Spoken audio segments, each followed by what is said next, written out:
This is Pokemon with Pugs, plays Shining Pearl, searching for a shiny starter. This is the first stream I've done with an actual microphone, so I'll be working out the kinks as we go. Please let me know if the sound is off or anything like that. Like I say, this is a work in progress. But let's see if we can get a shiny.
So I'm changing up my starter each time. Next one we're going to go for is a Chimchar.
this is stream 10.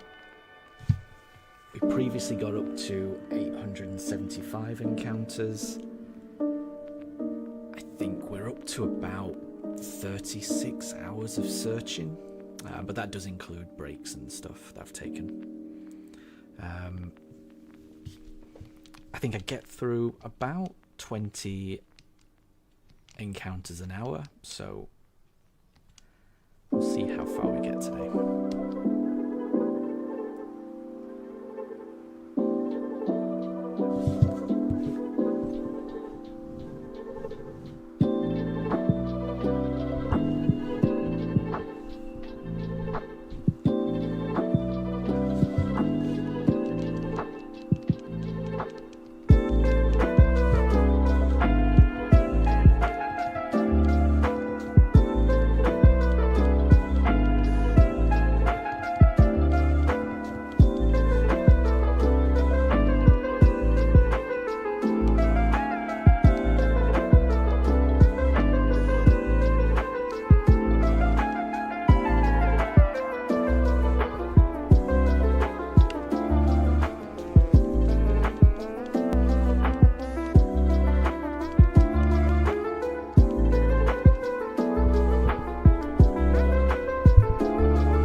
Will it be Piplup? Let's see.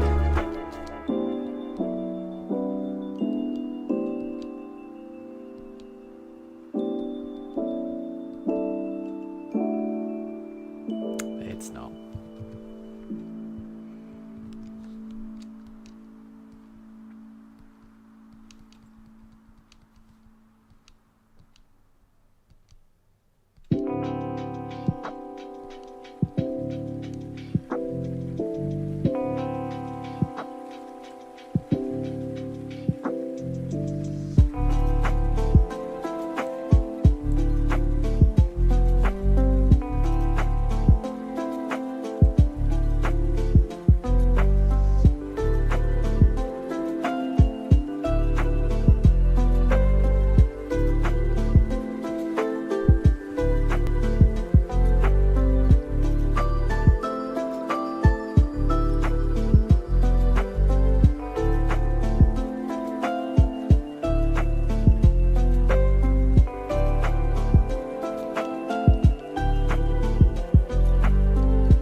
Turtwig again.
Hey, cool dude. Thanks for joining the stream. Good to see you, man. How you doing? I've now got a microphone, so let me know how it sounds. I am good, thanks. I'm very good. How are you?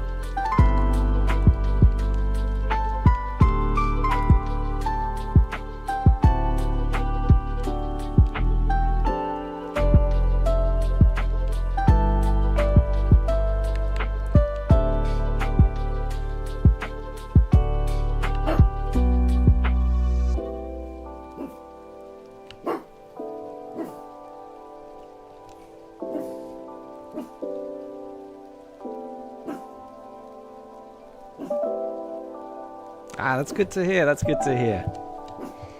Yeah, no, today's been good. Today's been good.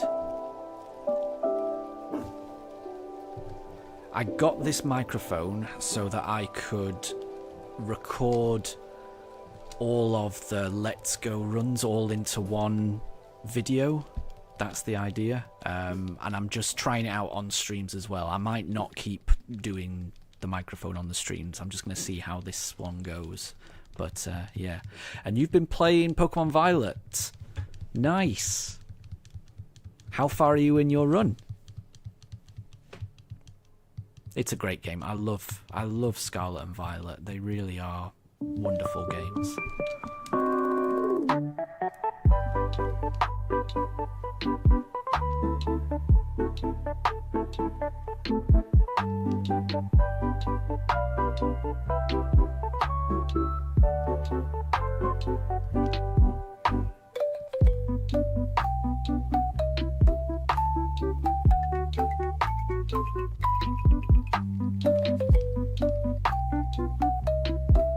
That's pretty far. 6 gyms in, and the last Titan. I love it when you get to the last Titan and the whole world opens up. You know, you can fly everywhere, you can swim everywhere, you can climb everywhere.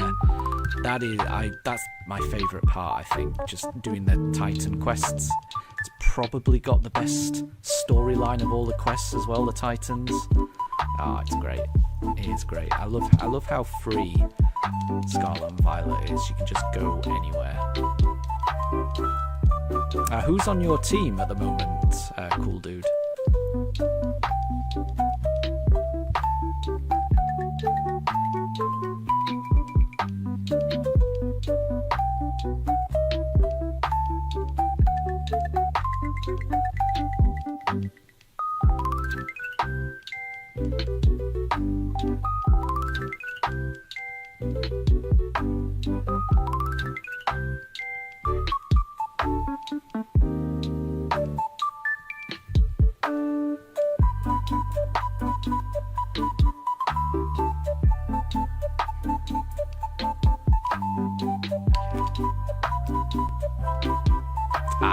Skeledirge. That is a wonderful Pokemon. Yeah.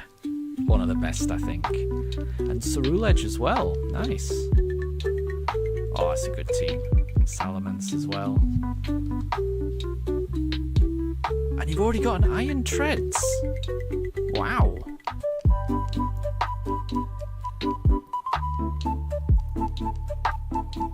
Yeah, that is a solid team. That is a solid team. I think you'll do well. I think you'll do well.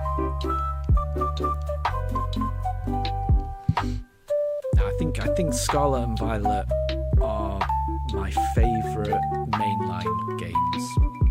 I know a lot of people have a problem with their performance, but it really doesn't bother me at all. I just love how free they are. And you just go anywhere, and I love all the shinies just appear in the overworld, and you can just be walking around just doing whatever you want, and then suddenly you'll notice a shiny. It's an amazing feeling.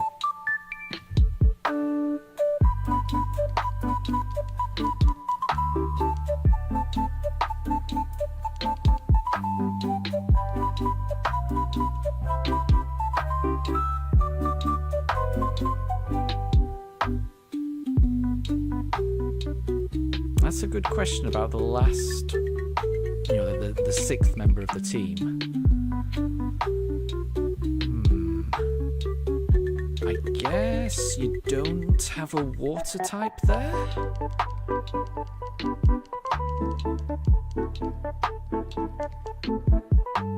Ice Skew would be good, yeah.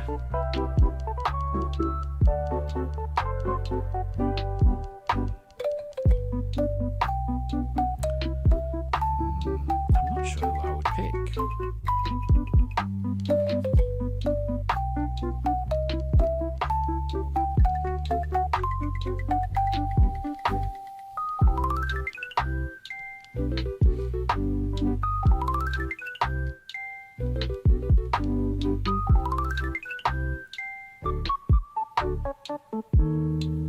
Ah, okay. I've never used the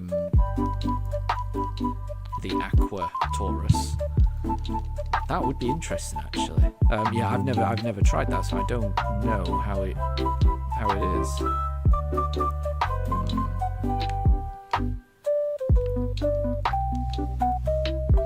A water type that I enjoyed recently was using Palafin.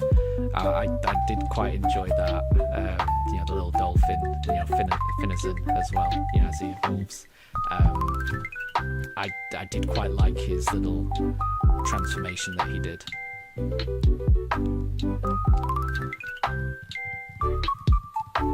And Iron Valiant as well. Yeah, that's a good Pokemon. Yeah, I don't think you can choose. I don't think you can make a wrong choice here. I think whichever one you like the best. I mean, if you enjoy playing them, then you're going to enjoy having them on the team, I think. But yeah, Scarlet and Violet, they've got such good storylines. I really, really love those games. I'm looking forward to playing this game as soon as I can get a starter Pokemon. I really can't wait to play this again. It's been so long since I've played Diamond and Pearl. But I'm scared this is going to take a very long time.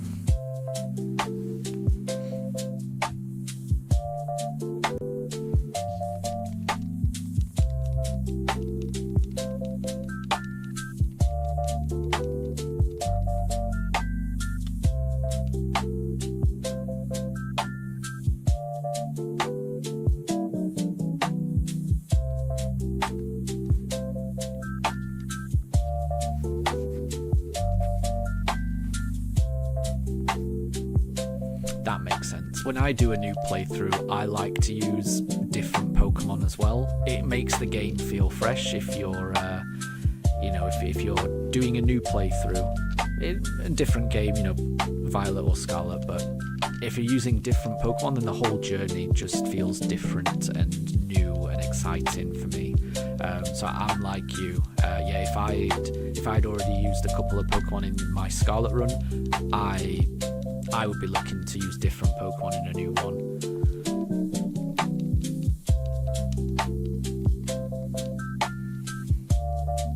But then there's nothing wrong with having a favourite and, you know, adding that to the team. However you want to play. There's no wrong way to play Pokemon, I think. Okay, here we go. Will it be a shiny Piplup?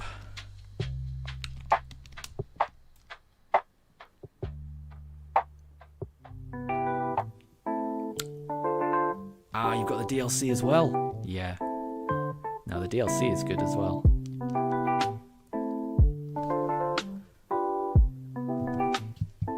I think all in all I might prefer the Sword and Shield DLC to the Scarlet and Violet DLC, but I definitely enjoyed Scarlet and Violet's DLC.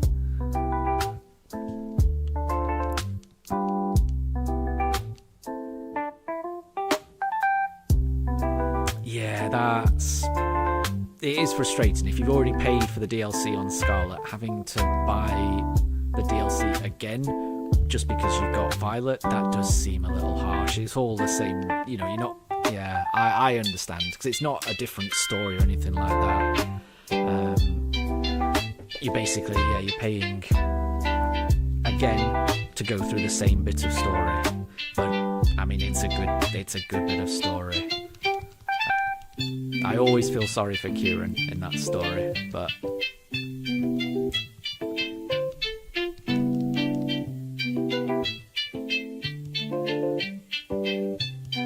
And I only recently fully completed the DLC, with the the Petulant storyline.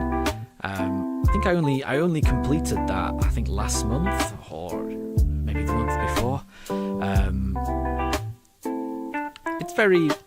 It's very different. I appreciate how strange they took the DLC with that Petulant storyline.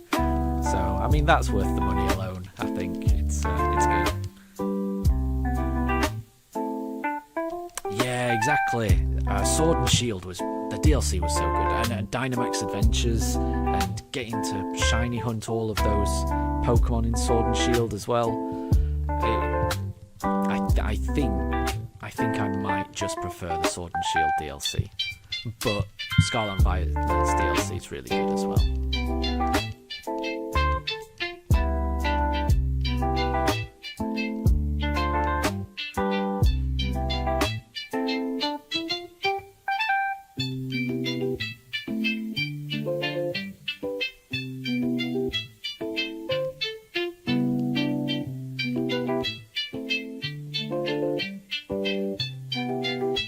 She's Adamant's relative.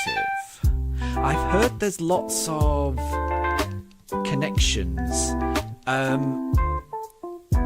Is that Perrin? Yeah, Perrin is the girl with the camera and the Ursaluna storyline. That's Adamant's relative, isn't it? Because they've got very similar hairstyles. Yeah. And I think as I was playing through the Petulant storyline, Penny got a phone call from her father, and her father, she was saying she doesn't want to go on an adventure, which is how the guy from Dynamax Adventures, what's his name, Peony, always used to refer to his adventures. So I think Penny and Peony are related as well. I love all the little connections between the games. It's really, really cool. But yeah, Perrin and Adamant, yeah, I noticed that as well. There's definitely, Perrin is definitely a descendant of Adamant. You can tell with the hair, it's very similar. I love all those connections. It shows they actually, care about the characters they add in these games, and they give them these backstories. It's cool.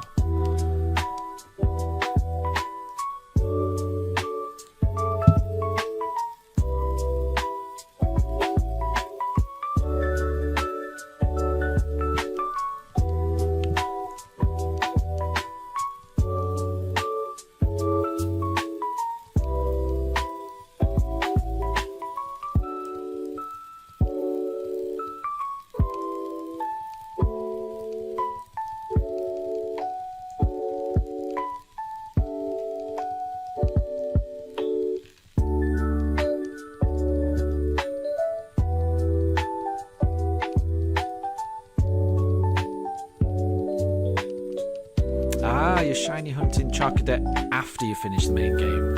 So have you found any shinies just on your normal playthrough?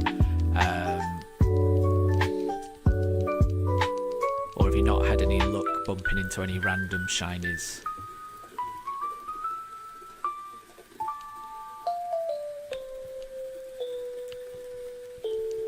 Let's see if Chimchar is shiny. I hope he is.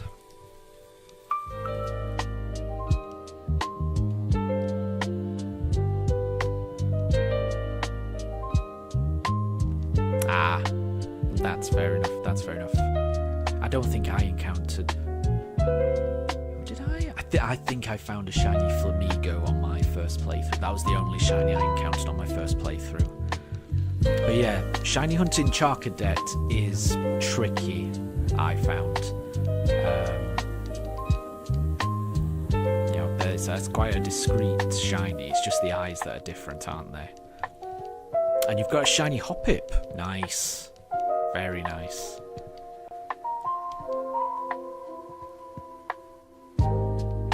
And a shiny Lechonk. Lechonk is a really good shiny. I always hope to get a shiny Lechonk because I want to use one in a playthrough and I've never found one. Yeah, that's good. That is good. Yeah, I would like a shiny Lechonk. I would like to find a shiny Lechonk on a playthrough. I'm gonna have to, when I do play through it again, I think that might be one that I try to get on my team. And a Yammer in the DLC. Nice. Nice.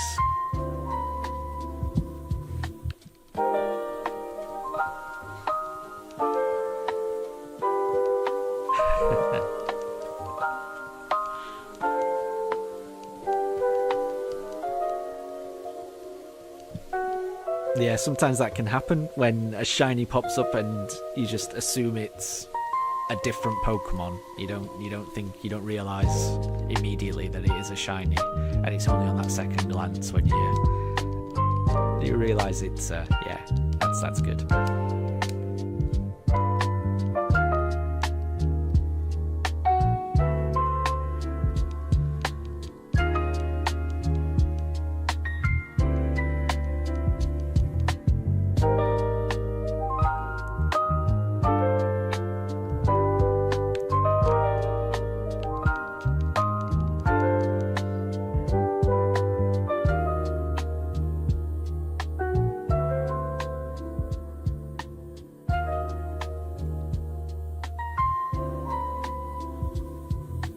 Yeah, I think I agree on the Ceruledge and the Armarouge. They're not very distinct shinies. Yeah, they could have improved them. I always think when they release a new Pokemon game that they will learn their lesson not to make, you know, subtle shinies.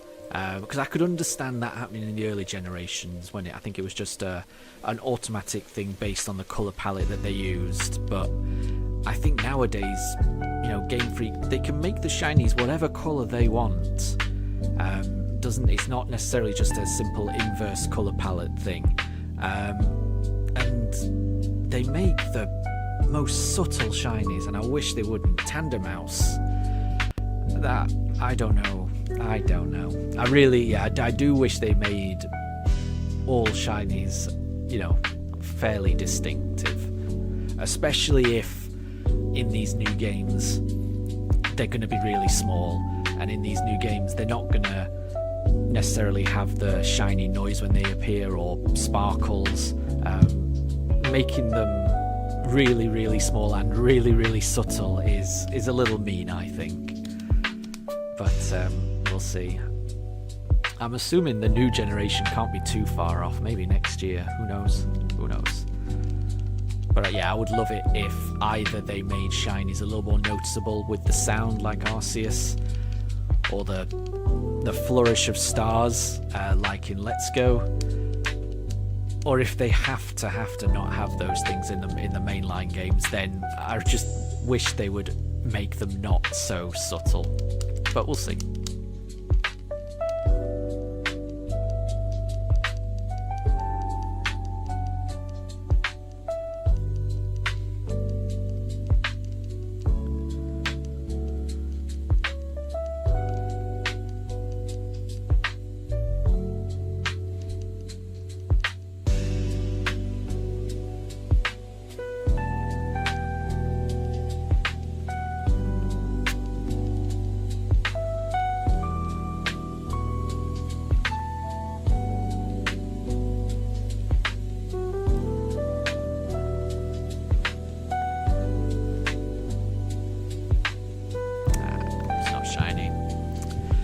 go again. So yeah, these odds are 1 in 4,096. We're not even a quarter odds yet.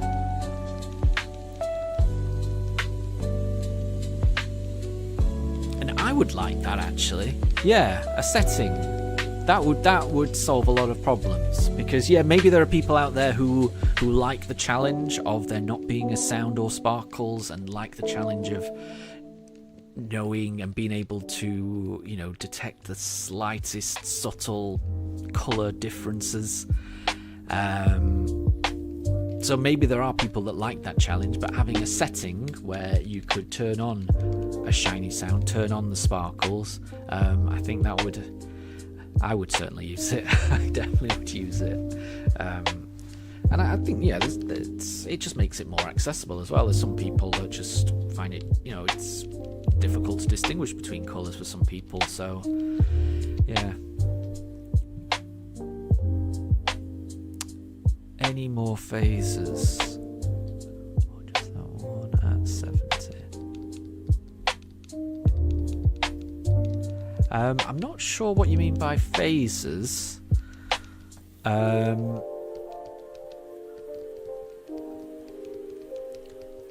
But yeah, I'm just gonna keep going and going until I get the shiny starter. I've had shiny starlies. I've had 2 of them so far, which is very strange. Yeah, so you were talking about the shiny starlies. Yeah, so I've had 2 so far.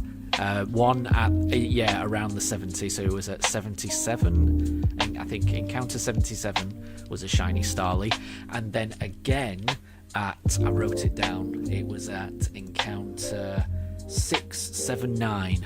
That was my second shiny starly. The odds of having 2 shiny starlies, I mean, it's ridiculously low, and yet I've encountered them.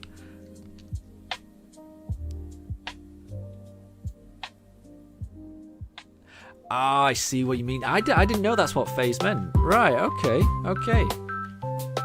Thanks for that. Yeah, I didn't know that. So yeah. So far, I've had 2 shinies, but they were both starlies, and yeah, I had to run away both times. If I get another shiny starly, I'm not going to run away. I'm going to beat it up, and then reset. So we'll see. It can't happen 3 times. I don't think there's any chance. It can't happen 3 times. Surely I will get a starter before a starly. But it would be quite funny if it happened, I must say. But I'm really hoping it doesn't.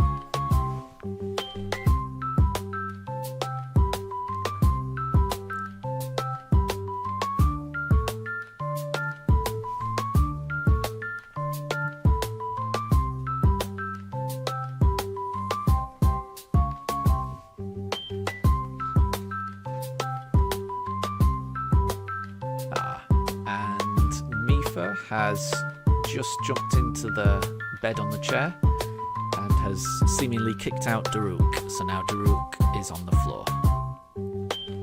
They like to swap and change.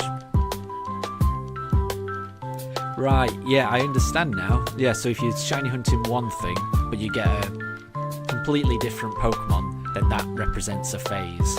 So, the first phase in this hunt would have been up to the first shiny starly that I encountered on 77. Then the second phase would have been from 77 to 679 when the second shiny starly appeared. So I think we're on to phase 3 then, where we're waiting to see what the next shiny is going to be, and I just hope it's a starter. I really don't care which starter. Any Piplup, Chimchar, Turtwig, I love them all. I really don't mind which one I get. I just hope I get one of them.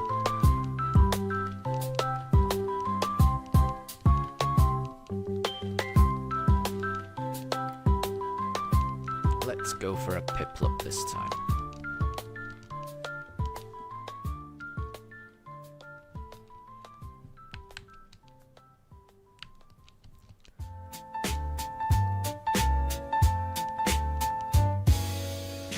Ah, so you got a Dealing and a Vibrava in the DLC. That's nice. That is nice.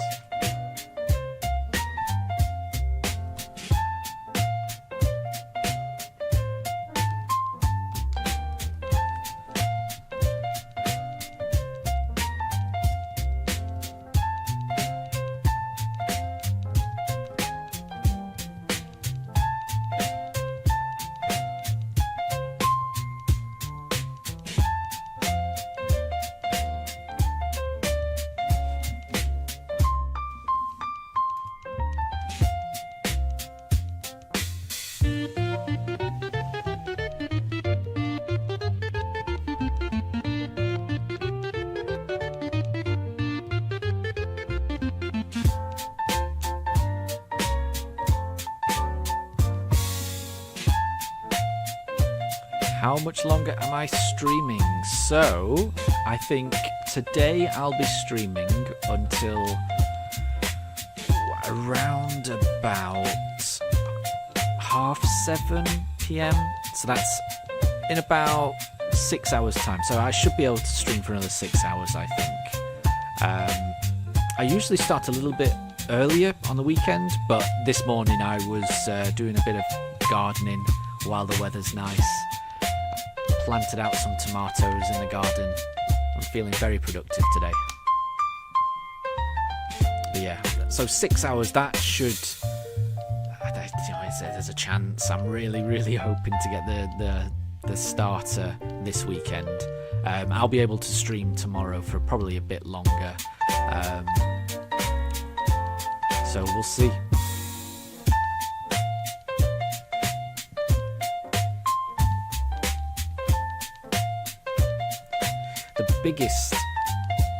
The biggest obstacle to this stage of the hunt is the loading screens. It takes so long to load up each game. I have pre-ordered a Switch 2. If it goes on until early June when the Switch 2 comes out, what I'm hoping is, in that worst case scenario, the Switch 2 actually speeds up the loading screens. That's what I'm hoping. So, worst case scenario, if this goes on for another month, I'm hoping that when the Switch 2 comes out, it's all going to get a lot faster. That's what I'm pinning my hopes on. But there's no guarantee. This could take a very long time.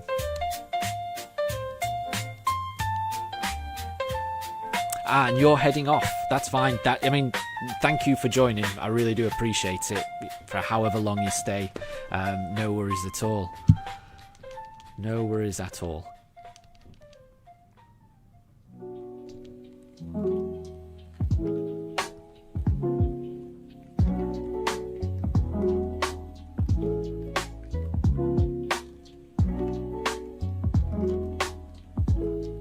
And a Masuda method. So I'm definitely planning on doing some Masuda method hunting during this run that I'm, this Shining Pearl run. I haven't decided what I'm going to Masuda method, but I think that's pretty much one of the only ways of reducing the shiny odds down from, full odds in this game to anything less than that. So it is something that I'm going to be looking at. I think once I've got my starter, I want to play through the game a little bit until I get to about Eterna Forest. And then when I get to Eterna Forest, there should be quite a few double battles, which should increase the it increases the number of Pokemon on the screen, and that's going to hopefully speed up shiny hunting. So the next hunt will be in Eterna Forest, and then after that, the third shiny, I'm thinking it may be a Masuda method that I do, but we will see. I don't want to tie myself down too much. I do kind of want to just see how things go.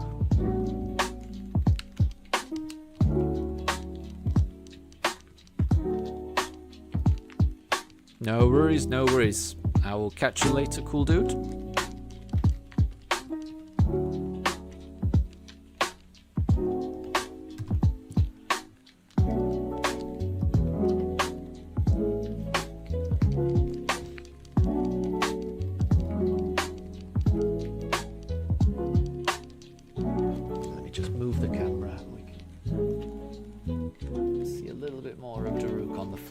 areas.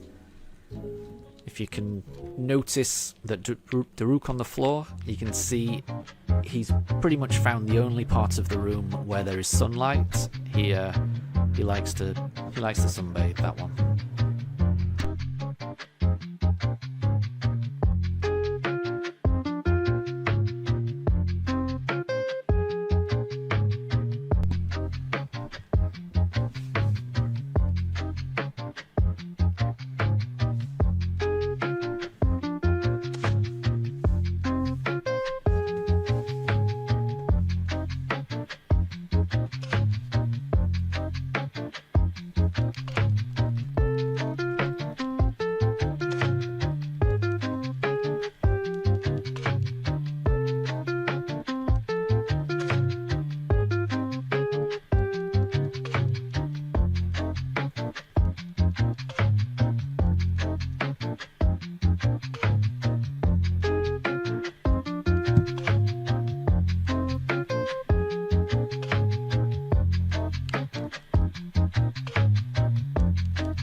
Welcome back, cool dude. And you're going to do your own shiny hunt. What are you going to shiny hunt?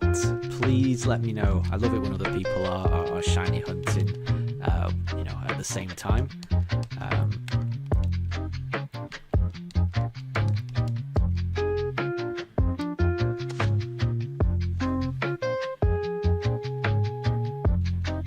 You're trying to decide which game to do it in. Well, I mean, that's I would say that is probably one of the better things about the Switch. You know, you've got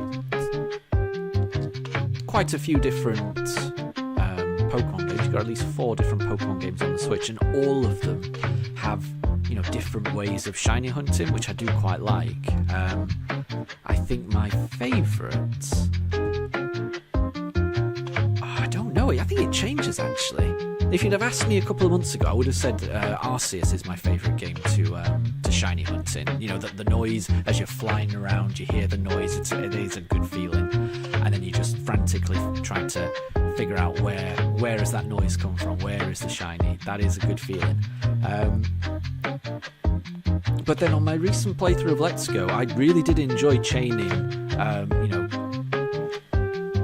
Pokemon after Pokemon after Pokemon after Pokemon, trying to get a shiny. Once you get into a rhythm, that is a really good feeling when a shiny appears. Sword and Shield, I think Dynamax Adventures might be my favourite method of shiny hunting.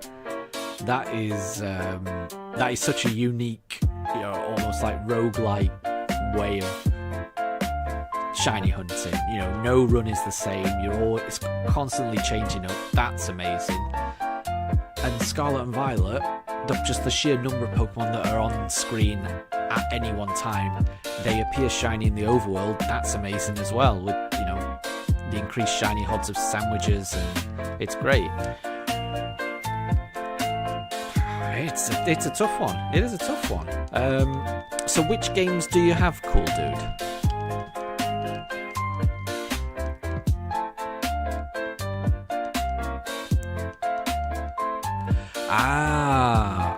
An actual a shiny only playthrough, and you're thinking of doing it in Sword. Nice.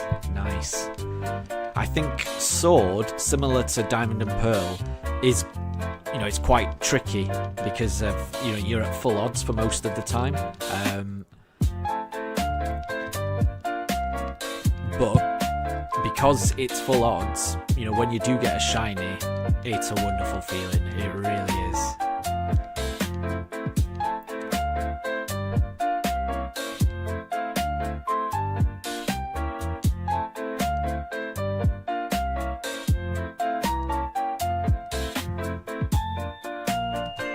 Oh, and you're getting Let's Go Pikachu soon. I think they're great games, the Let's Go. Yeah. I hadn't. I played them when they first came out and loved them, and then I, sat on them for a while and just played other games and just left them. But coming back to them recently, I forgot how much I really liked it.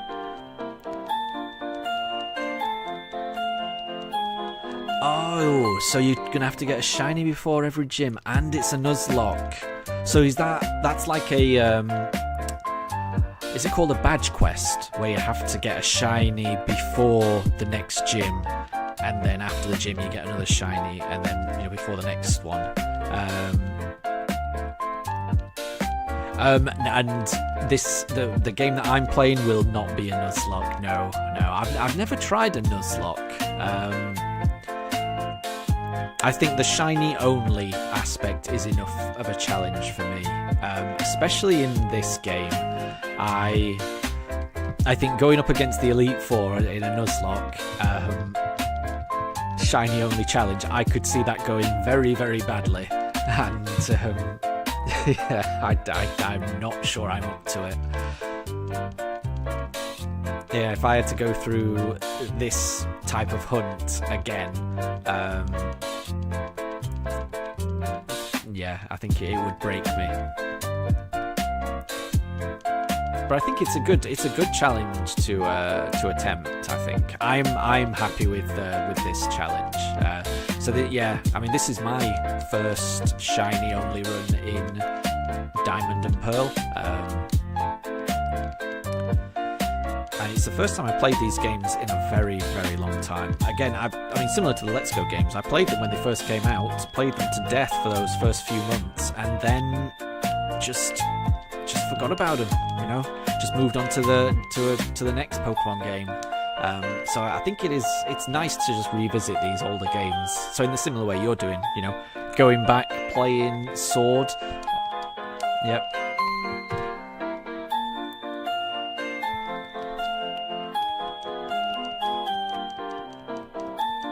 Yeah, I don't blame you not doing the Nuzlocke. I mean, it's up to you, obviously. You do what you want to do.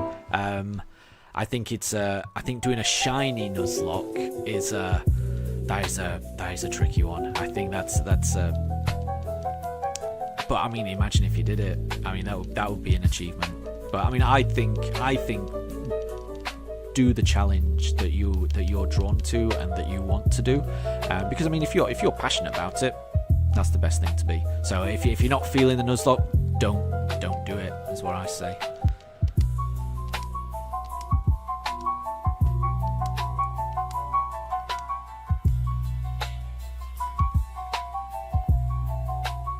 And yeah, if you're going to be starting the playthrough tomorrow, just let me know how it goes. I'd be interested.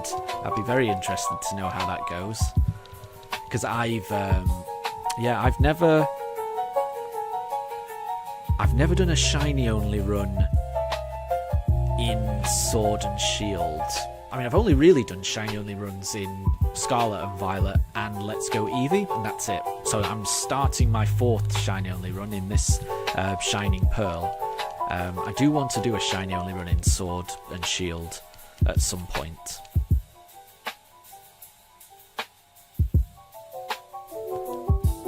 Oh, there's a challenge mode where you're not allowed to catch. You're only allowed to use gift Pokemon. Is that even possible?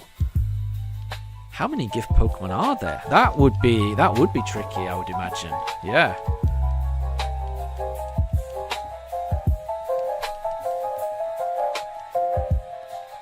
Yeah, it's good that that there's all these different types of rules that you can choose to impose on yourself or not, just to make a run more exciting. I like that.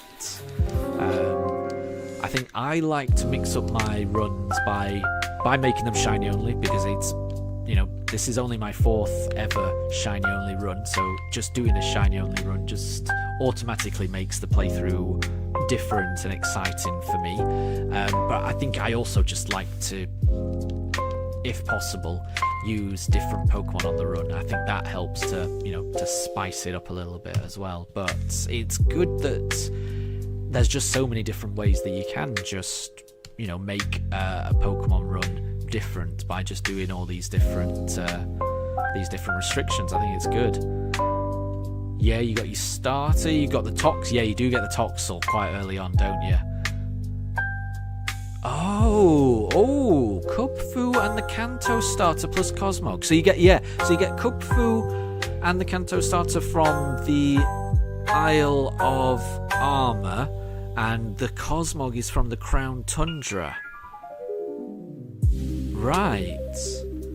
I forgot. Do the DLC levels scale? Can you get into the DLC in Sword and Shield quite early?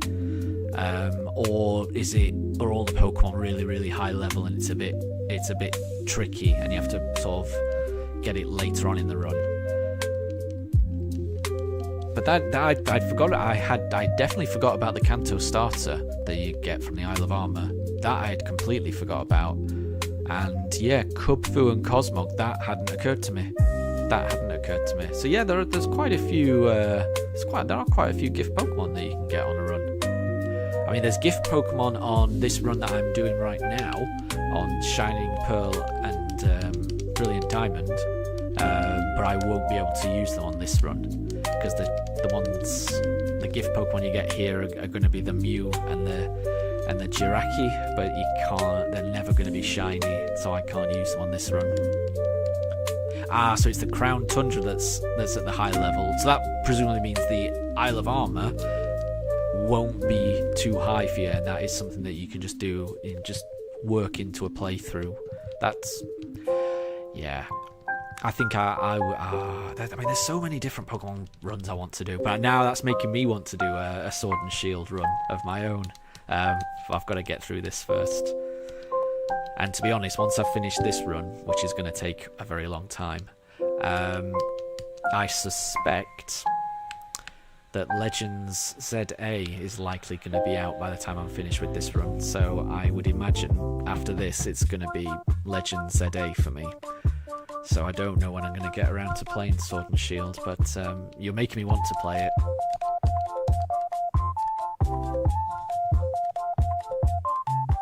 Okay, that was encounter 900. No shinies yet.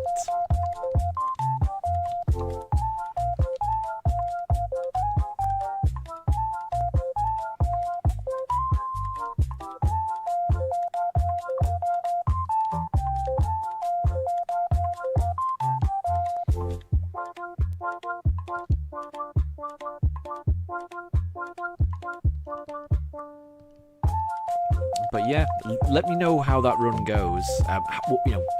Whatever restrictions you choose to put on yourself during that run, and even if you do want to do the run. But if you do the run, cool dude, please let me know how that goes, because that does sound interesting. A trade-only run as well. Right. Does that mean finding trainers in the game that will trade with you? Or do you mean outside other players online trading?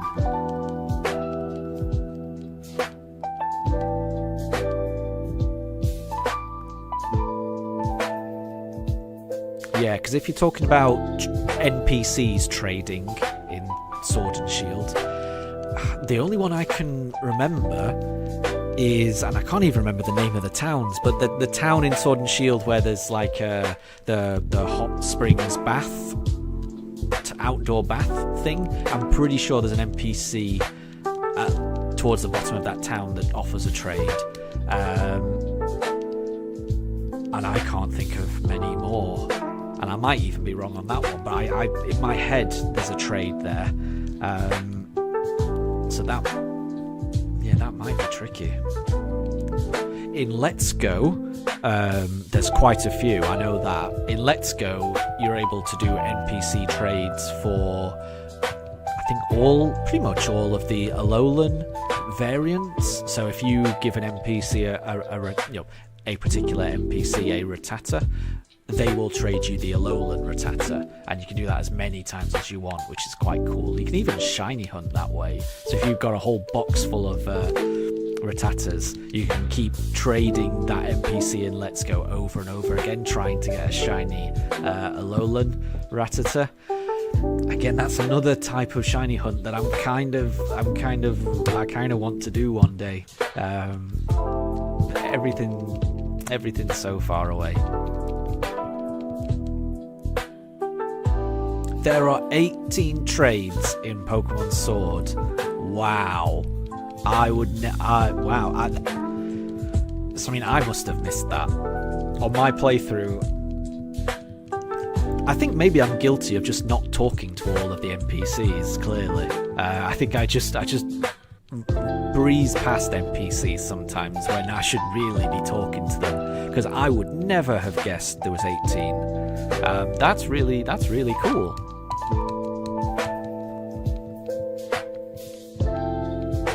So, I mean, with that many trades, you absolutely could do a run, couldn't you?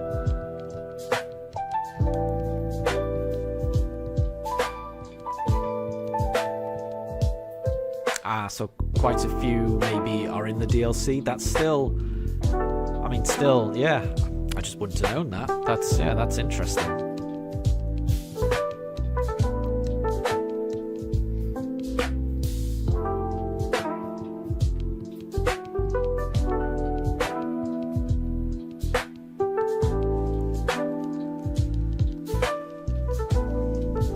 There are 8 in the main game, yeah. No, I mean, yeah, you could definitely. I mean, that is definitely an option for a playthrough, isn't it? And then 10 in the DLC. Wow. Yeah, I mean, I would say have a think about which type of run excites you the most, and then just go for it. And I think you'll have a blast. Whatever type of run you choose to do.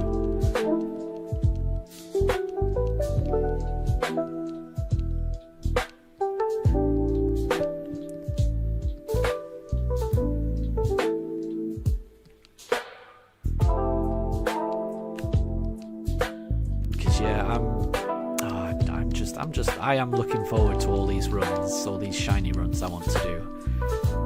But I've got to get this started first before this run, because I don't even feel like this run has started yet. You know, I've been doing it for 30 odd hours, but really this Shining Pearl run hasn't actually started. Oh, you've forgotten a gift Pokemon, so there's another gift Pokemon in Sword. Which one? I'm trying to think.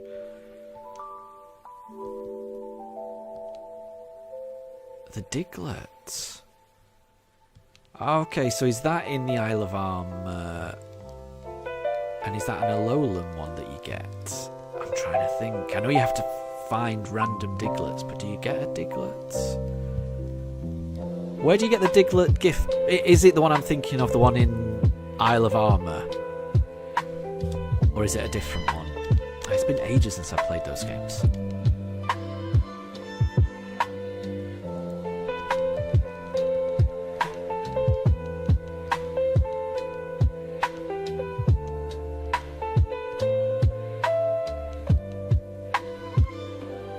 Yeah, after getting all the Diglett. Yeah, that is what I was thinking. Yeah, that makes sense. That does make sense.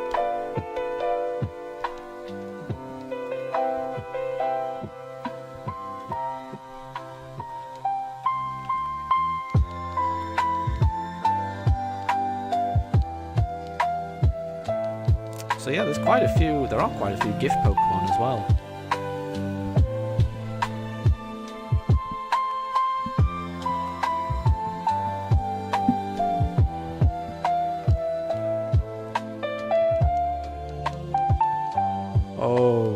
So you have to find 150 Diglets to get the Diglett. I didn't realise. I see. Right, okay. So yeah, after 150 Diglets you get a Diglett. After 100 Diglets you get an Alolan starter, so that's another gift Pokemon.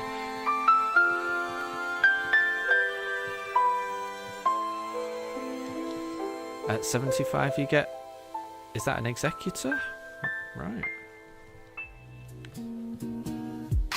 Oh, so you get, yeah, it seems like, yeah, when you're catching Diglets, you're getting gift Pokemon quite at regular intervals. That's quite cool.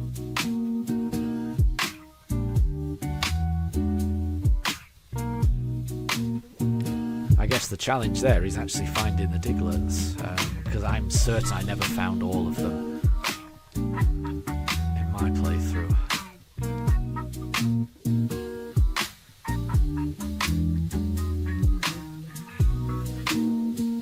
Right, so 50 you get a Raichu, 40 you get a Marowak, 30 you get a Slowpoke, 20 is a Meowth, at 10 it's a Sandslash, 5 is Vulpix. Right. But no Rattata, and no Alolan Grimer or Muck either. What other Alolan forms are missing?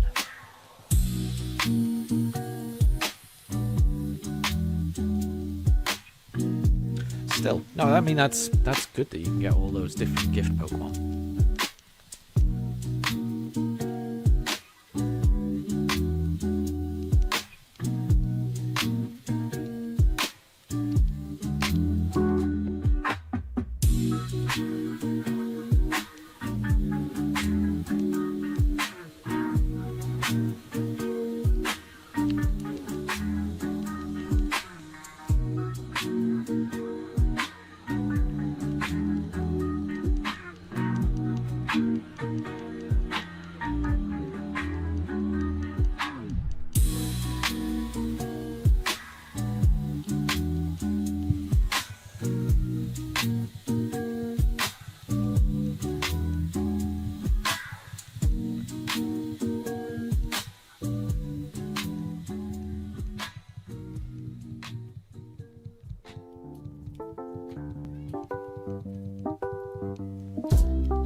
And that makes sense. I think, yeah, I would finish your Pokemon journey in Violet before starting a new one. That makes sense.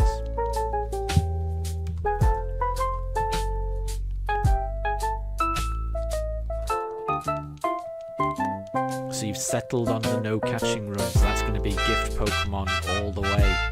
That, yeah, I mean, from seeing the options that you can get, I think, yeah, that you will end up with quite an interesting team by doing that. Or you may be thinking of doing an only shiny run. Yeah, I mean, I think whatever you want to do, really. I think. Yeah, it's difficult to know. I would be in a similar position, and I think this is the thing. I think, like I say, you've just got to do which run speaks to you the most, which run excites you the most. If it was me, all I can say is what I like, and I'm quite drawn to the shiny only runs. That's why I do them. But the reasons why I like doing the shiny only runs are just because I find that when I'm doing them, because it's like an event catching each member of the team, I find that I remember more of the run. Like, the whole run means more to me because I'm having to work for each and every member of the team, and I could imagine that putting restrictions on yourself and doing a run like you say, like doing a no catching run, then it would be a similar thing. You know, each time you get that, you trigger that event, you trigger that NPC to gift this Pokemon over to you, that's going to mean something. So that might make the run really, really interesting. And for me, that's the draw. It's just about finding a really interesting way to play the game.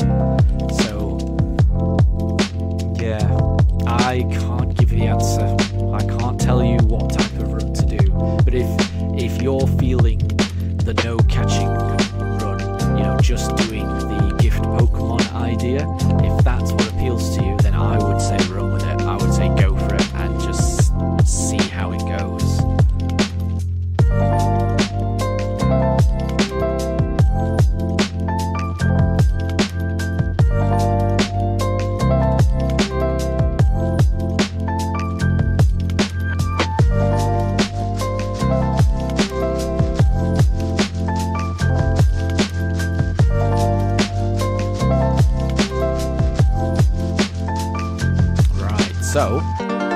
So on this gift-only run, you're gonna have to choose, which Alolan Pokemon to get.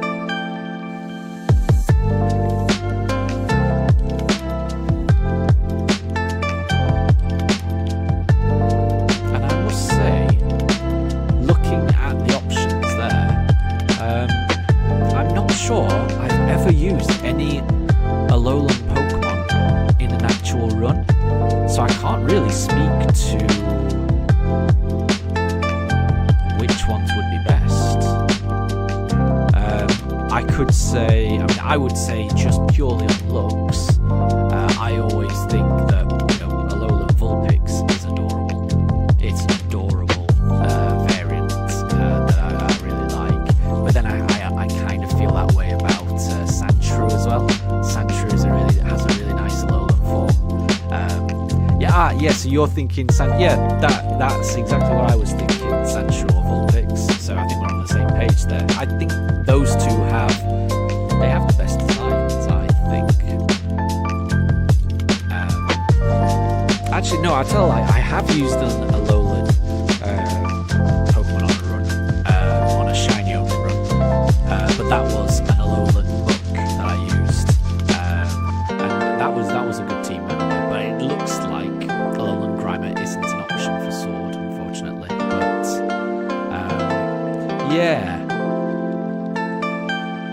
that's another benefit, I suppose, by choosing Sandshrew or Vulpix. That's your ice coverage right there. Good choice. We're going for Sandshrew. That is a good choice in my book. Yeah.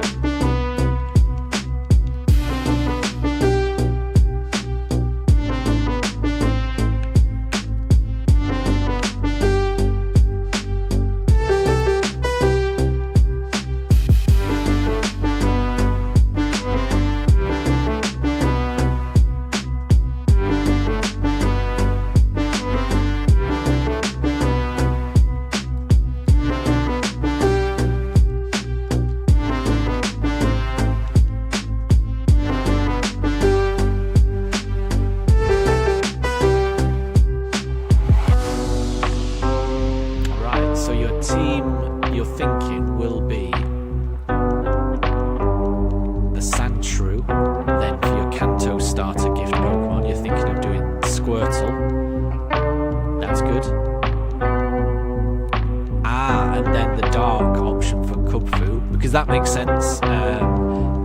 So the dark one, that's single strike, Shifu evolved into, right? That makes sense because you've already got your water coverage in Squirtle, so it would make sense not to have the rapid strike Shifu. Then choosing Scorbunny and then Toxel.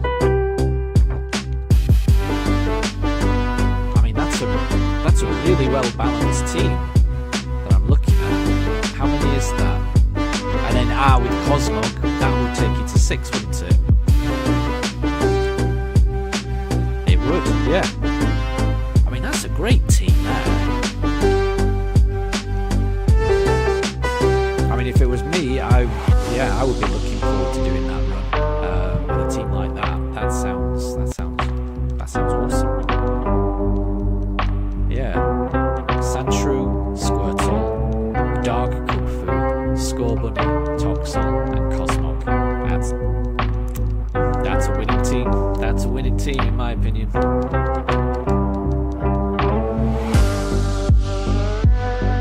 Cosmog will be. I'm assuming because you get it quite late on. From what I remember, have to get in the Calyrex storyline to get it, but I would imagine it's not right at the start. I can't remember, but yeah, I think it might be a little way.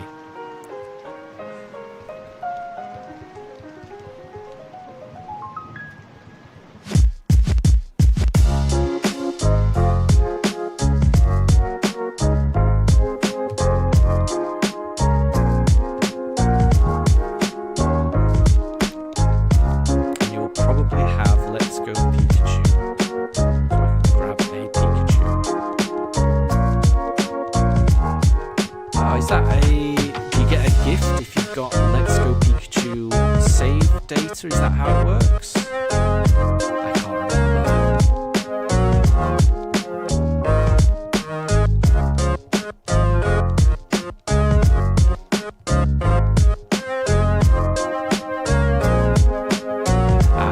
Right, okay.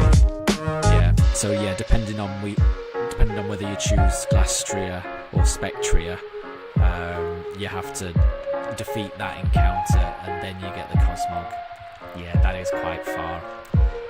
So, yeah, if you go for Pikachu in the meantime to round out your team, that would work. Or, yeah, that would work, and then you could get the Cosmog later on. Oh, in the train station. Right. Is it like a Gigantamax Pikachu? Is it like a special Pikachu? That is kind of ringing a bell. Like a gift Pikachu that you can Gigantamax. That rings a bell in my head. I might be wrong.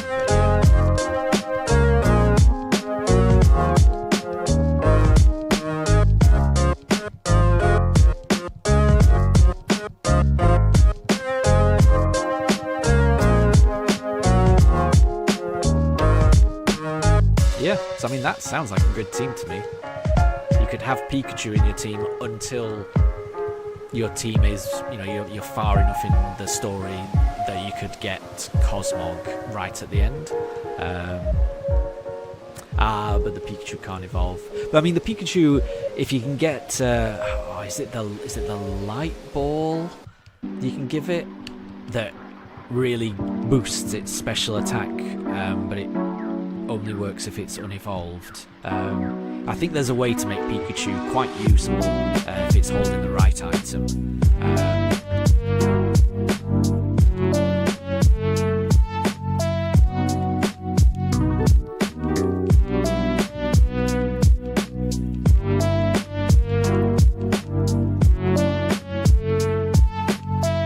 And yeah, even if it can't evolve, that might just be an interesting restriction to put on your on yourself. Having to use that unevolved Pikachu, that will be a challenge. So it'll just add to the memories of the run through, I would imagine. Like I say, I like these runs. But your team has a weakness. What would be the weakness there?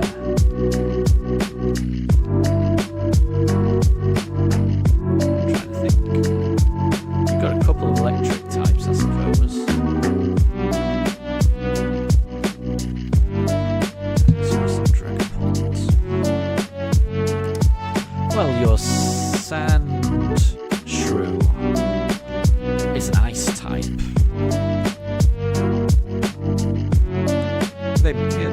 The Sandshrew might be able to do some damage against the Haxorus and the Dragapult.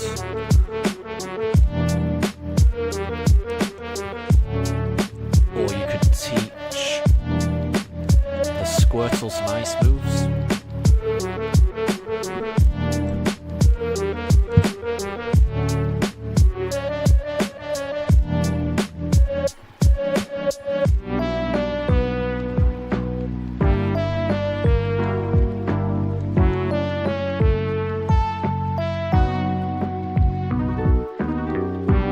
Yeah, working through the problems with the team, that's just part of the journey, I find. you're never going to find a team that can do absolutely everything. So it's all about compromise, and it's all about coverage as best you can, and team members covering for each other, getting each other out of sticky situations. Yeah.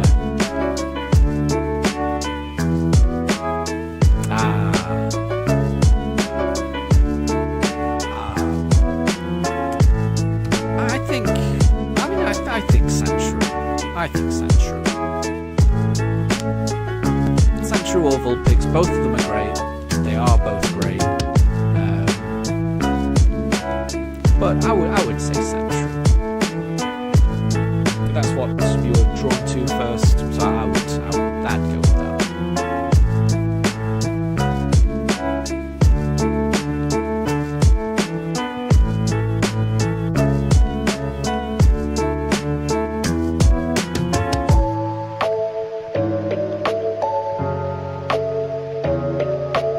Good luck on this run. Like I say, you've got to finish Violet first, but whenever you do start this run, let me know, because it sounds interesting.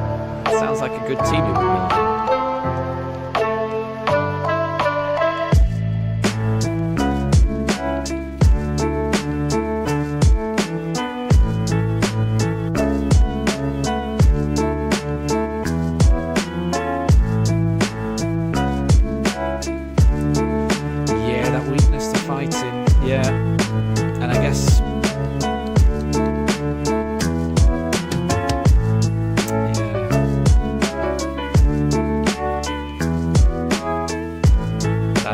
That is true.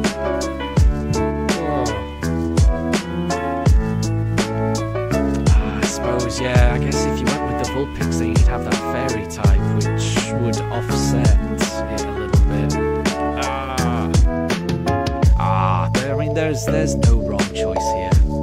I think Sandshrew or Vulpix are both good. Because, even if you went with Vulpix, which would help against the fighting ones, the Sandshrew would be good at dealing with the fairies. Oh, mind you, Tox will be good at dealing with the fairies as well.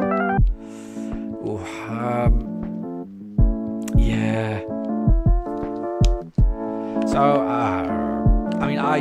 I probably would agree that if you were strictly talking about what would offer the best coverage for your team, I think it's easier to make an argument for Ninetales. With the Fairy typing, I think that probably does round out your team better. But at the end of the day, it's not all about types. It's not all about what is strictly the best. It's about what you want to play with, what you think is the best. So I do agree. I do think that Ninetales probably is the better team member in this particular scenario for that team. And Vulpix and Ninetales are great designs. But there's nothing wrong with going with Sandshrew, because Sandshrew and Sandslash are great Pokemon as well.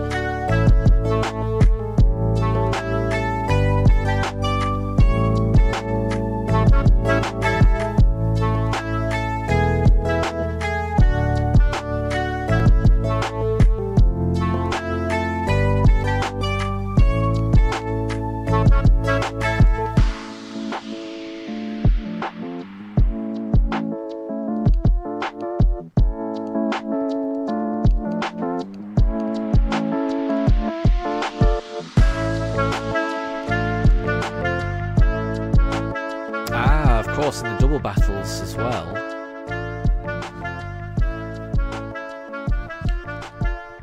I guess Ninetales. Is it Dazzling Gleam that hits both targets? And I guess when the double battles actually come in, that's Raihan, isn't it? With the dragon types. So Ninetales would probably come in quite useful there, with its Dazzling Gleam able to be hitting both targets at once. Yeah, the more I think about it, the more I think Ninetales is the better team member for you. But again, at the end of the day, it's not all about what is just maybe the best. It's about which Pokemon you want to play with. Which team members do you want?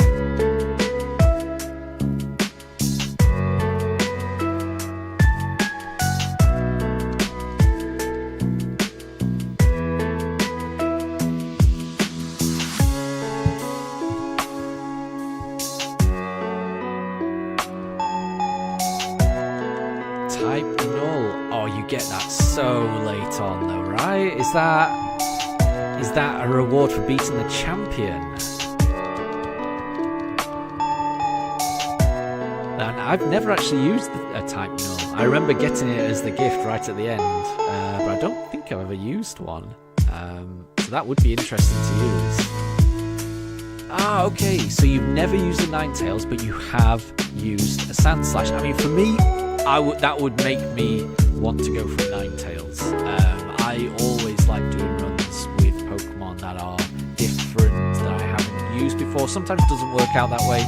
Sometimes, you just stumble across a Pokemon that you know works and you end up using it again, and there's nothing wrong with that. But the times when I've been able to build a team that's completely new, that I've never used before, those are the runs that I like the most.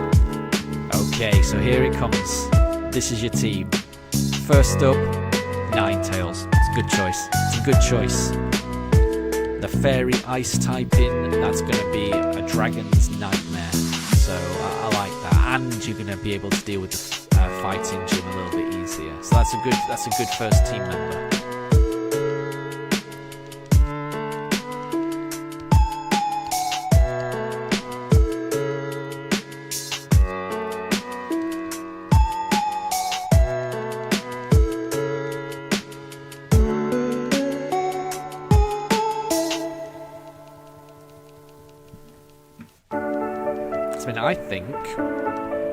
I mean, I just think that's a really solid team.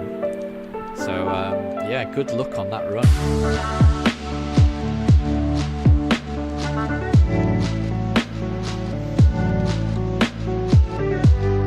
And then, yep, single striker Shifu. Toxicity.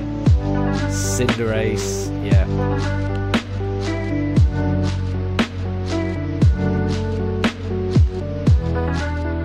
Of course, yeah, Blastoise.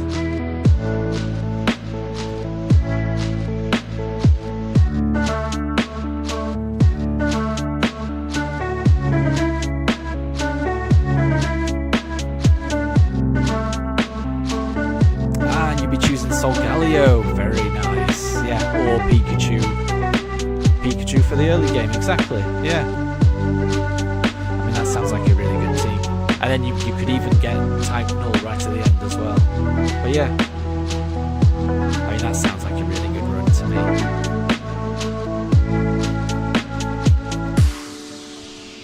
Yeah, it makes me want to play Sword and Shield all over again. Sadly, I can't. I need to do this.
sets. Oof.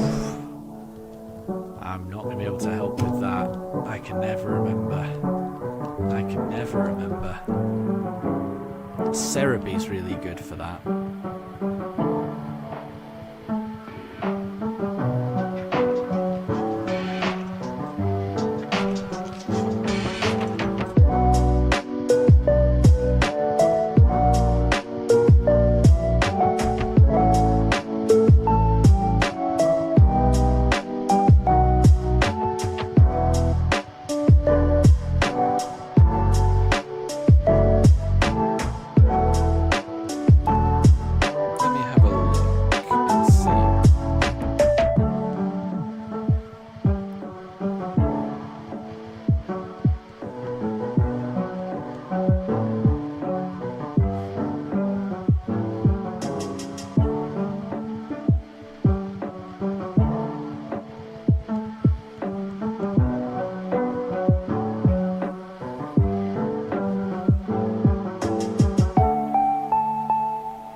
Gym, you'll have Scorbunny and Squirtle, so you can get Squirtle that early on.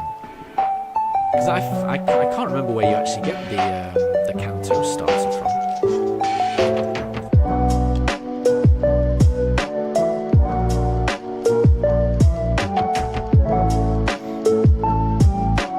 And then you'll have 4 Pokemon by the time you hit the second gym. That's good. That's good.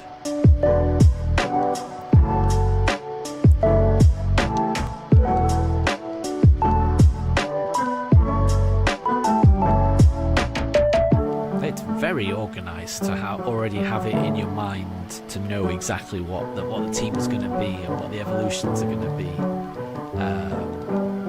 That's impressive.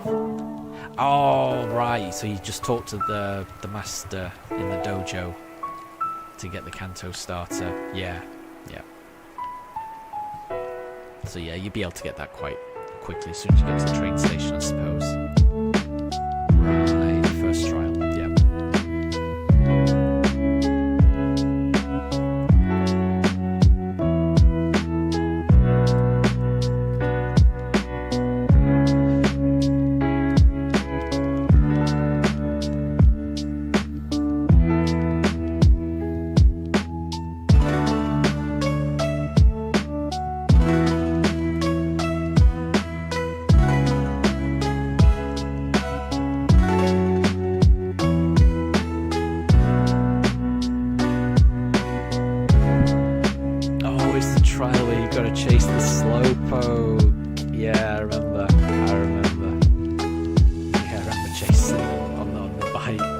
Surprisingly fast, yeah.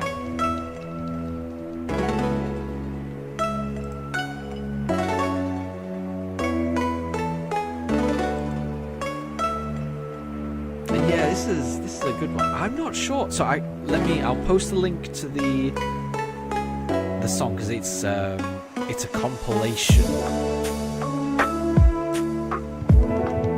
It's called Video Game Lo-Fi Study Beats. But let me, I'll post it in chat so you can.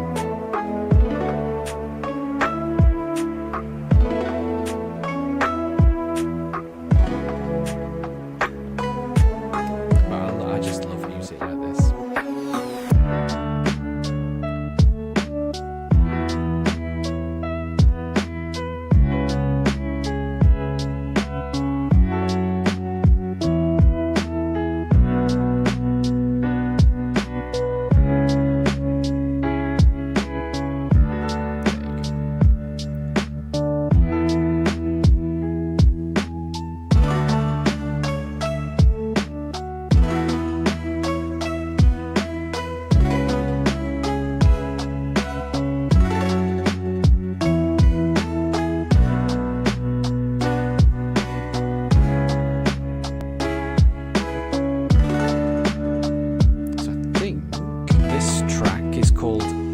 I think it's from Pokemon, but I couldn't recognise exactly which game it's from.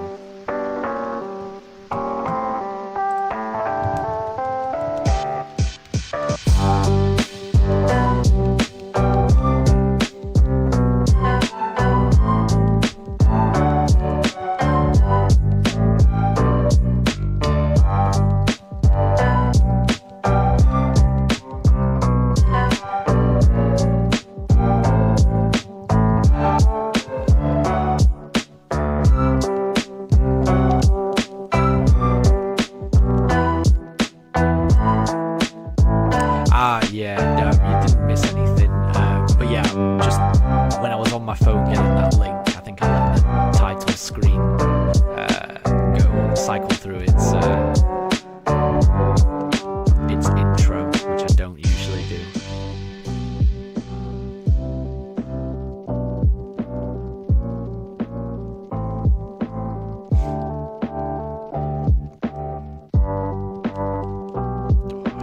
Eventually I'm going to get the shiny, and it's going to be amazing when it happens.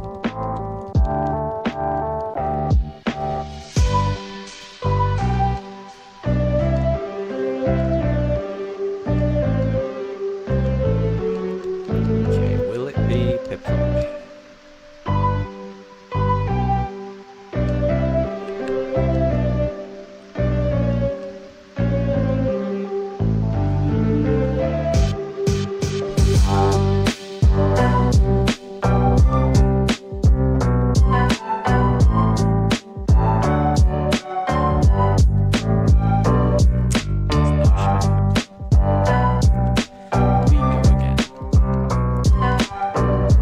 So by the 4th gym, you'll have added your Vulpix. 5th gym, you'll have the same team. In order to evolve the Vulpix, I'm assuming you need an Ice Stone.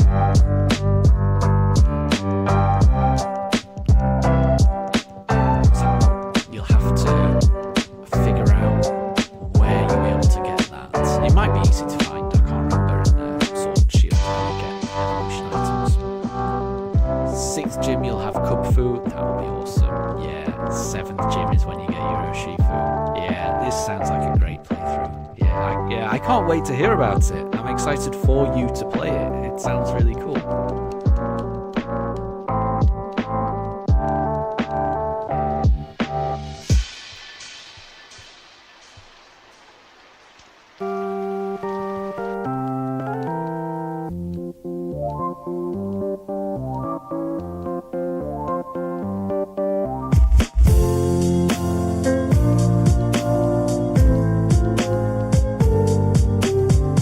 Okay, yeah, so you can get the Ice Stone in the Crown Tundra. That's not too bad then. That's not too bad, because by the time you'll need it,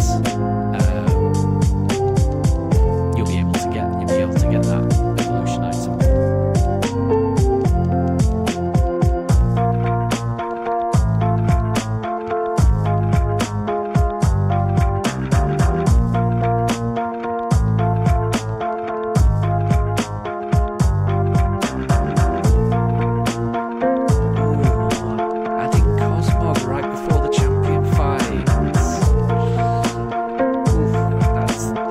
Throwing Cosmog in at the deep end.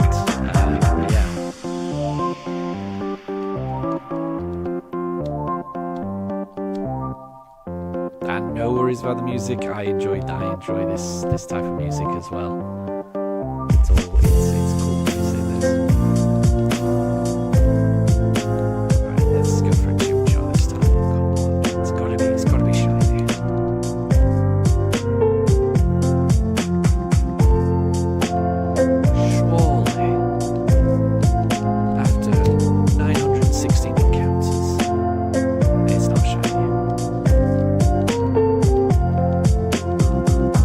You'll have evolved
So I played Pokemon since it came out. You know, Pokemon Red, then Silver, then Ruby, then Diamond and Pearl.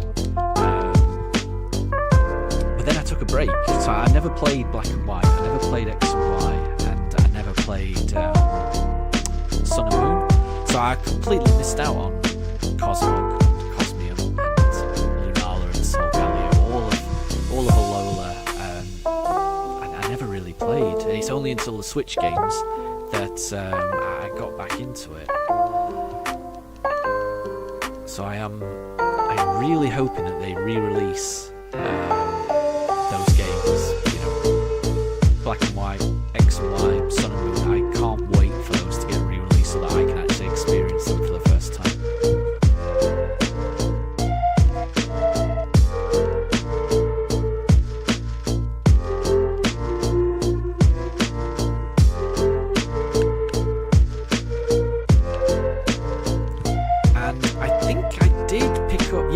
I've definitely played Sword and Shield all the way through, so I've picked up a Cosmog, but I think it's just sat in my box. I didn't know what to do with it, so I've never actually used it.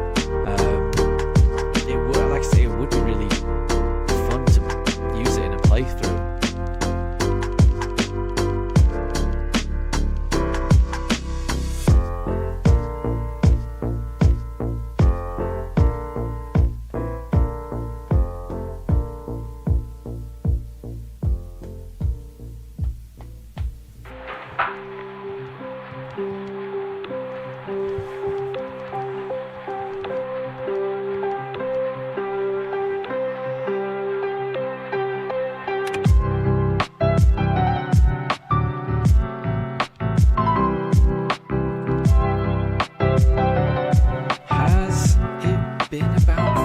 It could have been, I must say. I think so. I've first started streaming since the start of the year, but I was just streaming random things. It's only really since I started streaming the Let's Go Eevee run that my subscriber numbers started to go up. So I think a month ago my subscriber numbers were about 50 maybe, and then in the past 4 weeks it's gone up quite a bit. So I think most of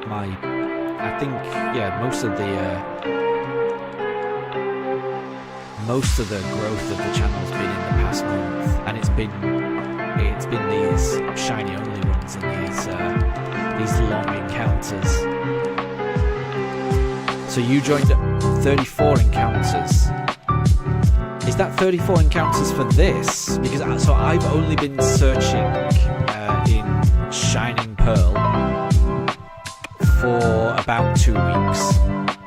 So before that I was searching for a shiny Mewtwo in Let's Go Eevee, and I think that took about 2 weeks as well. So if you mean 34 encounters for shiny Mewtwo, then that would have been about 4 weeks ago. But if you joined 34 encounters into this run, the Shining Pearl one, then I think that would have only been about 2 weeks ago, I think. Yeah, it's crazy. So the entire Mewtwo search in Let's Go, which is exactly the same odds, 1 in 4,096. That took up to encounter number 2,200 and something. I can't remember exactly. And I managed to get that by streaming quite a lot, but over the course of 2 weeks I was able to get 2,000 encounters. In Shining Pearl, I've been going for 2 weeks, probably streaming even more, and I'm only up to 918 encounters. It takes so much longer to load the game and go through the cutscene in Shining Pearl than it does in Let's Go. It is crazy, the difference. Hey, Orbak. Good to see you. I'm trying something new. I've got a microphone. I'm seeing whether this works. So this is the first stream I'm doing with a microphone. So it's good to see you, buddy. How are you doing?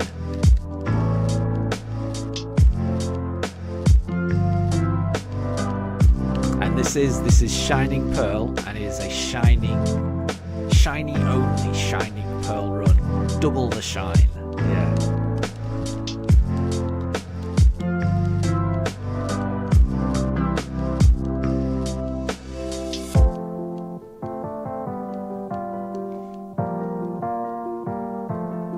So yeah, the microphone is mainly so that I can edit together a full video of my Let's Go Eevee run. I really want to just edit together a video and talk through the whole journey because I really enjoyed it.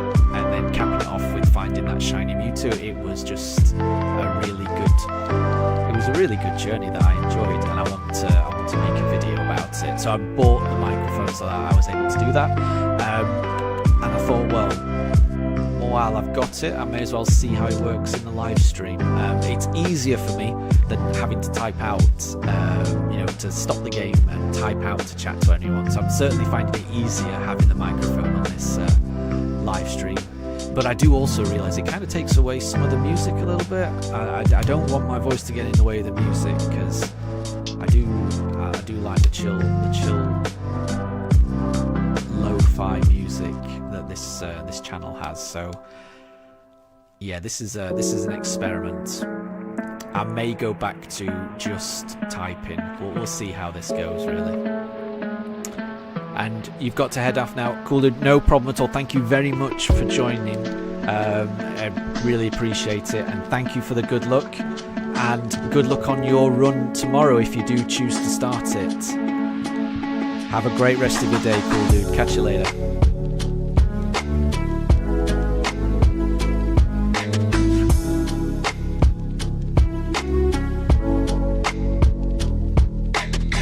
And thank you all back. I hope I get a fast shiny.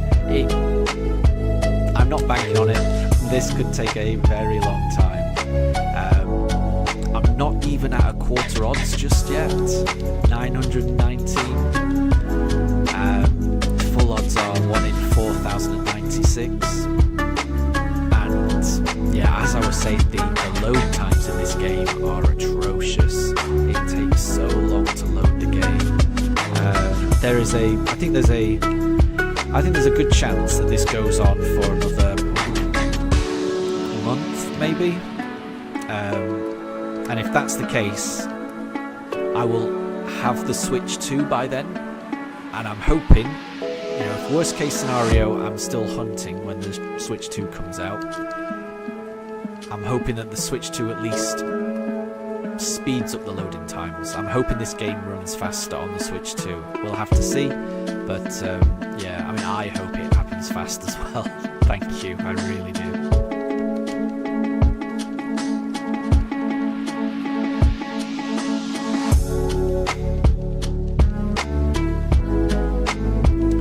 And let's see, I'm gonna pick a Turtwig this time. I would love a shiny Turtwig. I would love a shiny anything. Apart from a Starly. I don't want another shiny Starly.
Hey James, how are you doing? It's good to see you. It's good to see you. And the reason I'm not saying anything is sometimes I just don't know what to say. I just don't know what to say. I'm still getting used to this. This is the first stream I've got with a new microphone that arrived yesterday. So I'm trying something new on this stream. I'm trying to see how a stream with my voice works rather than typing. It's a little bit easier than typing out, I would say. But yeah, sometimes I just don't know what to say. And especially at this stage of the run where I'm going round and round and round doing the same thing, I'm hoping it gets a little bit easier when more things are happening. But yeah, until I actually find the shiny starter, I don't know what to do. It's just gotta keep going. How are you doing, James?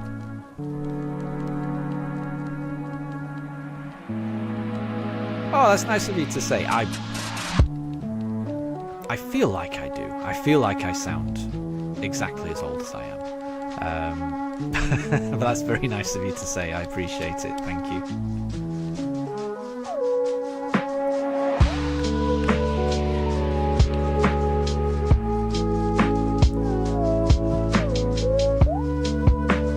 That is good. That is good. I don't know what the weather's like where you are, James, but here in the UK, the weather is perfect. I spent the first part of the morning just doing gardening. I tend to grow tomatoes each year, and the weather is finally warm enough now, I think, that my tomatoes, I can move them from the windowsill on the kitchen outside. So I've just been planting tomatoes in pots all morning in the sun. It's glorious. It's a very, very nice weekend here in the UK.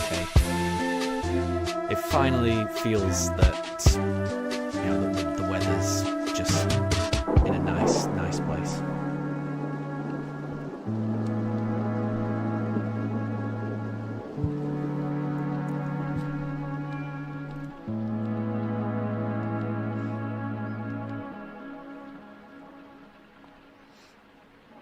And the dogs are doing well as well. We've got Daruk in the chair at the moment, snoozing. And Mifa is on the floor just out of camera sight. And you've been hit with constant rain and storms. Well, I hope the weather improves for you. I really do.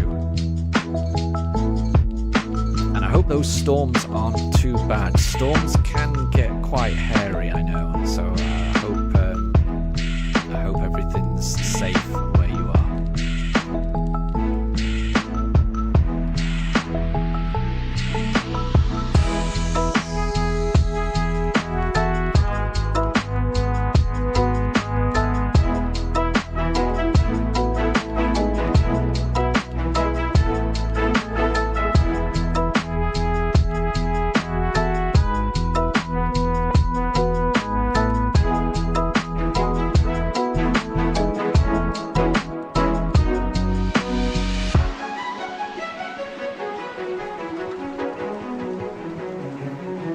Okay, which Pokemon game is that you're playing at the moment?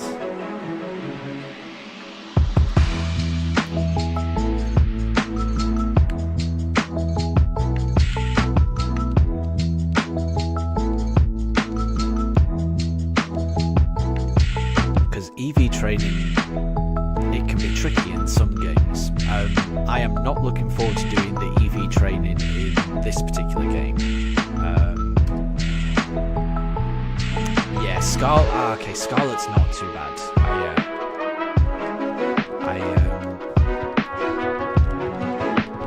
Because you can buy those. What is it? Those power braces and those items that increase the EVs. And I find it easier to get those berries that you can delete the EVs you don't want.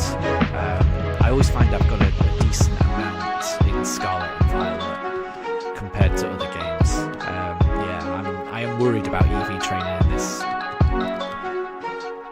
You beat Gita last night. Very good, very good. Yeah, Scarlet. Like I say, I think Scarlet and Violet are my favourite mainline games. The storyline in those games is, you can't touch it. It's brilliant. Wonderful games to play.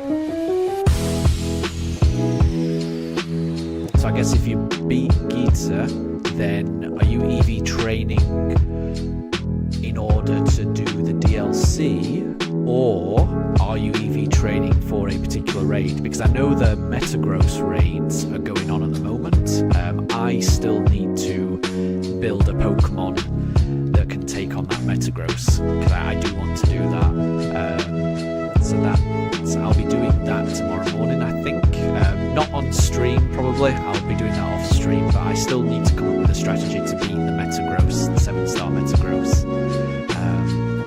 I tried it last weekend with a group of 2 other people, and we all had Skeledurges, and it did not go well. I don't think the Skeledurges were properly trained, but even so, what I'm thinking of doing is building up an Armarouge who can use Wide Guard, which should prevent the Metagross using Earthquake and absolutely destroying everyone. That's what I'm going to be doing probably tomorrow morning, because I do want to beat that Metagross. So your team is Choco the Skeledurge. I love that. Fuecoco. It took me an embarrassingly long amount of time to realise that Fuecoco basically translates to hot chocolate. I didn't realise that for a very long time. So I mean, that's a lovely name for a Skeledurge.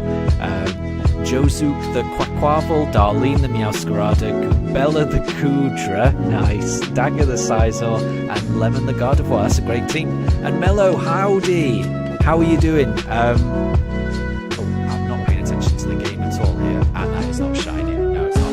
Mello, I saw your post on YouTube, and I know you saw my comment because I think you responded to it. Just congrats on the Mewtwo. You absolutely deserve that shiny Mewtwo, because I remember you saying that the last time you encountered a shiny Mewtwo, it got away from you. So just, you really deserved it. You really deserved to finally get that shiny Mewtwo, and it looked amazing in that post that you put. And yes, this is the voice reveal. I got the microphone because I want to make like a long form video of my own run in Let's Go Eevee, where I got the shiny Mewtwo as well. I just really enjoyed that. I really enjoyed that playthrough an awful lot, more than I was expecting. And I wanted to edit a video, and I needed a microphone for it. It arrived yesterday, and I'm just seeing how a live stream goes with the microphone. So depending on what the reception is, if people do not like it, I'm happy to go back to not using the microphone. So I am interested in feedback on this. Please let me know how it sounds. Please let me know if you preferred it the old way. Yeah, whatever. I will not take offence either way. This is just this is really just a test to see how things go. But I would say at the moment it's definitely easier for me because I don't have to stop and type.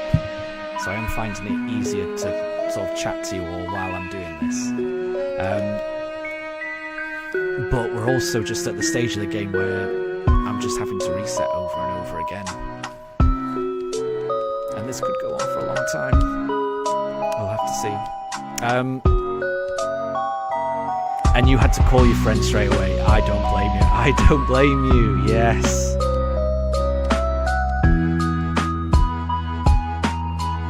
I was exactly the same. In my head, when Shiny Mewtwo appeared, I had loads of Ultra Balls, I had loads of Premier Balls.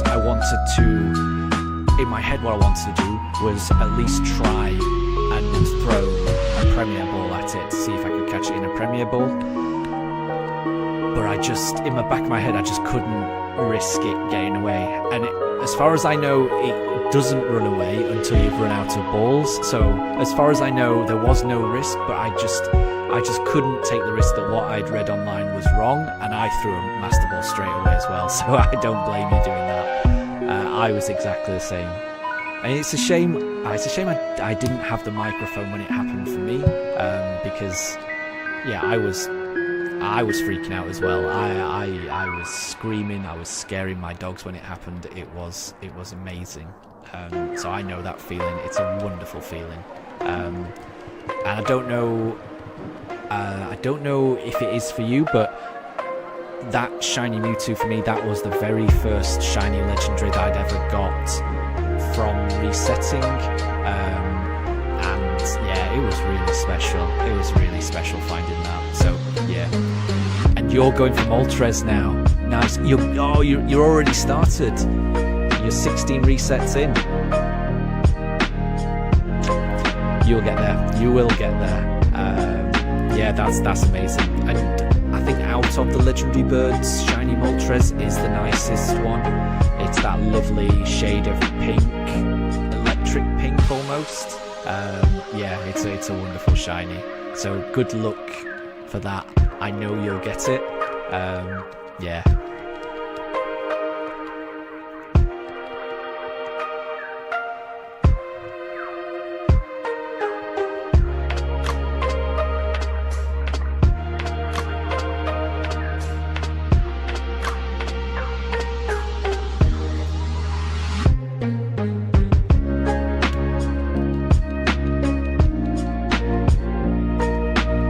Xerneas was your first shiny legend. Oh wow, 3,000 resets, that is a lot. And that is impressive to keep going. Well done on getting that. Yeah.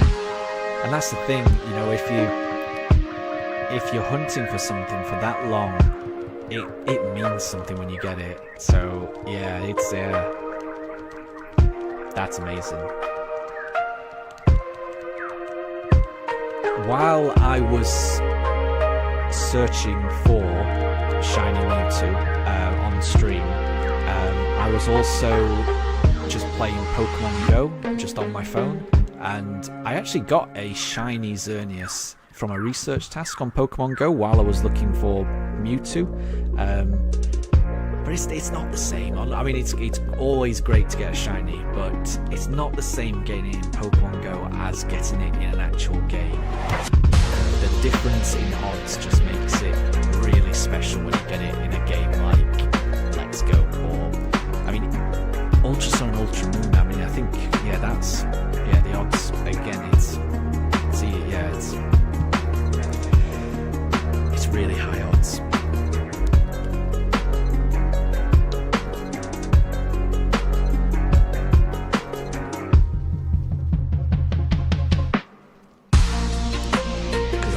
Thinking, I don't want to plan too far ahead on this run, but I would like to do a shiny legendary hunt in this game. So I'm thinking of when I encounter Palkia, resetting to get a shiny Palkia when I get to that stage of the game. But that is a very long way off, and I think it really just depends on how long this whole run is taking for me.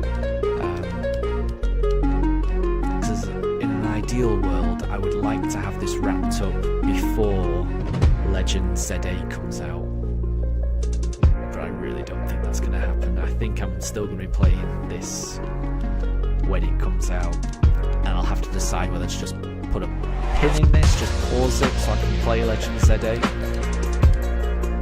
We'll have to see.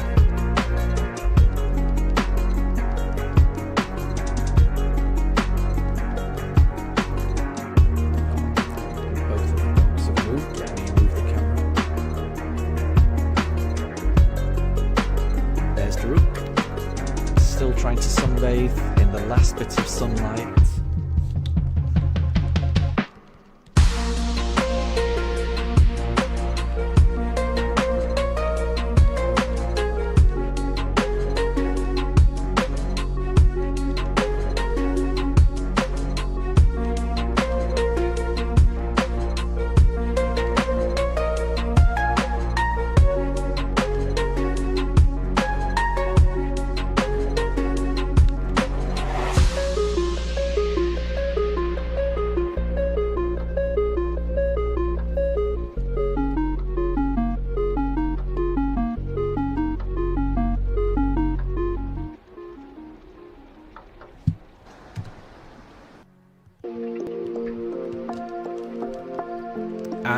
okay.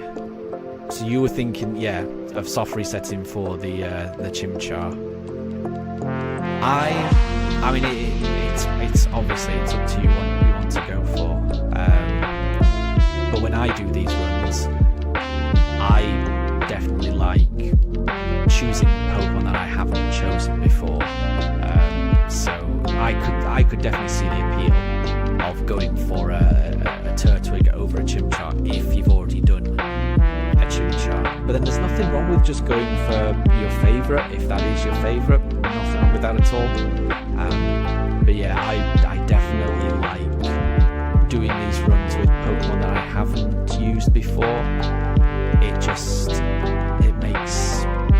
It makes it different each time, and I really like that.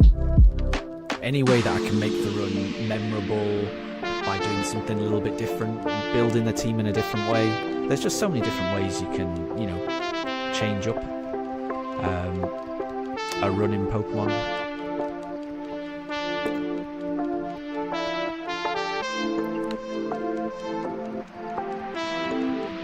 But I suppose your Brilliant Diamond or Shining Pearl run, that would come after you've got Moltres.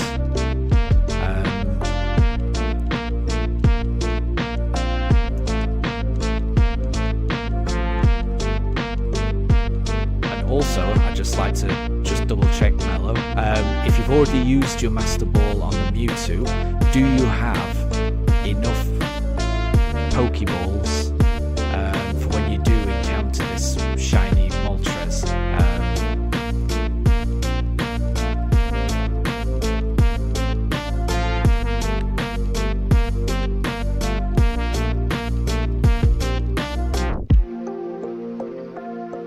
Oh, I see. So you tried to hunt it on Platinum, and Pearl was your first Gen 4 game, but you only played it slightly before BDSP came out. That's interesting. I've never played Platinum. I played Diamond and Pearl, both when they originally came out, but I never picked up Platinum, and I've heard nothing but good things about it. And I was sad that when these games got remade, when Brilliant Diamond and Shining Pearl got remade, from my understanding from reading online, it sounds like pretty much nothing from Platinum made it into these games, which is, again, it's a shame. I never played Platinum, and I feel like I've missed it now.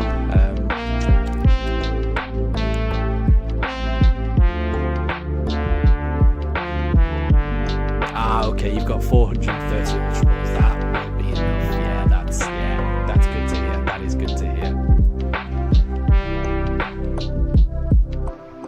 Yeah, I can't imagine what that would be like, losing it after working so hard to find it. Yeah.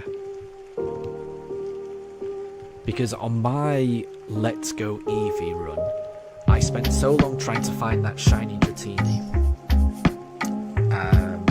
that when it finally appeared, I used my Master Ball on it because I panicked. And I already knew at that point that I was gonna shiny hunt Mewtwo, so in the back of my mind I was worried. I've used my one and only Master Ball, so what's gonna happen when I get to Mewtwo? But then, as I was going through Cerulean Cave to encounter Mewtwo for the first time, I just found a random Master Ball on the floor. It's like it was fate. It was amazing. Obviously, I didn't encounter the shiny Mewtwo on that first attempt. It took another 2,000 odd resets to get it. But then when it finally appeared, I still had that Master Ball, that second Master Ball, which was a relief.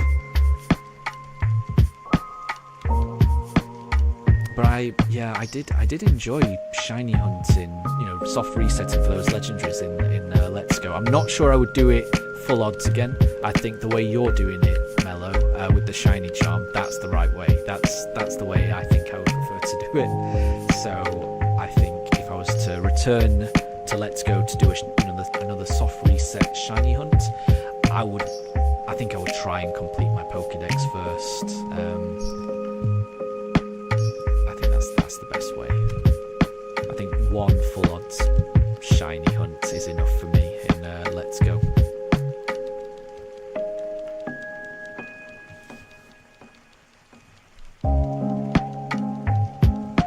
I just can't wait to get this shiny starter because I want to play these games.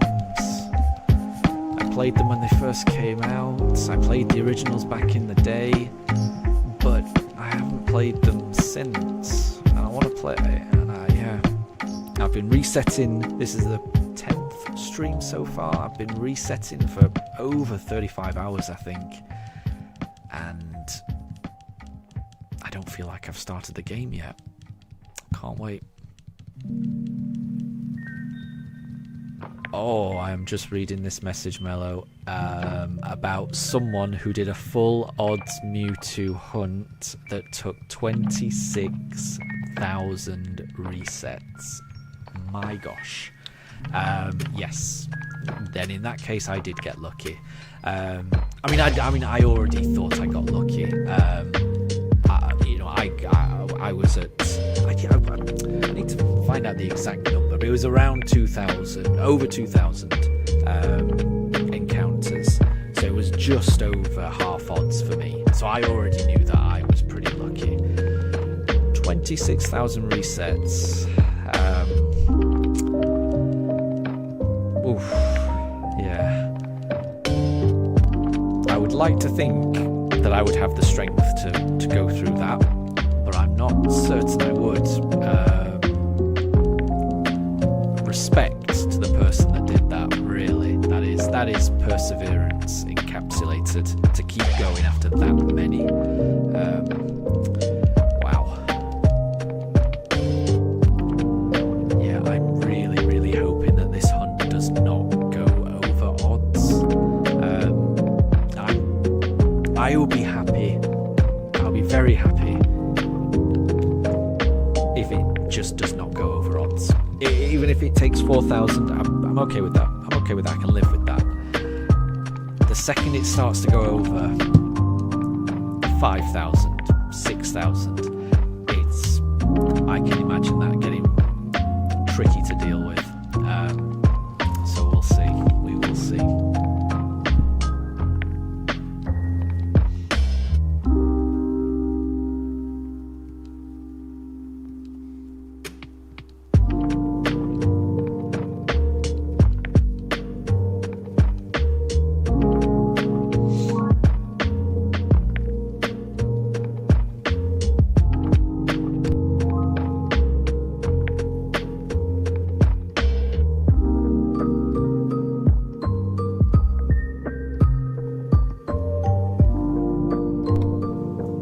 Thank you, Mello. So I got it in 2,533. Thank you. I couldn't remember. I didn't think it was that high. Wow. Yeah, 2,500. So that's a fair way over half odds, but still not full odds. So yeah, I knew I got. I knew I got lucky there. It could have been a lot worse. I mean, it clearly could have been a lot worse because somebody had 26,000. Wow.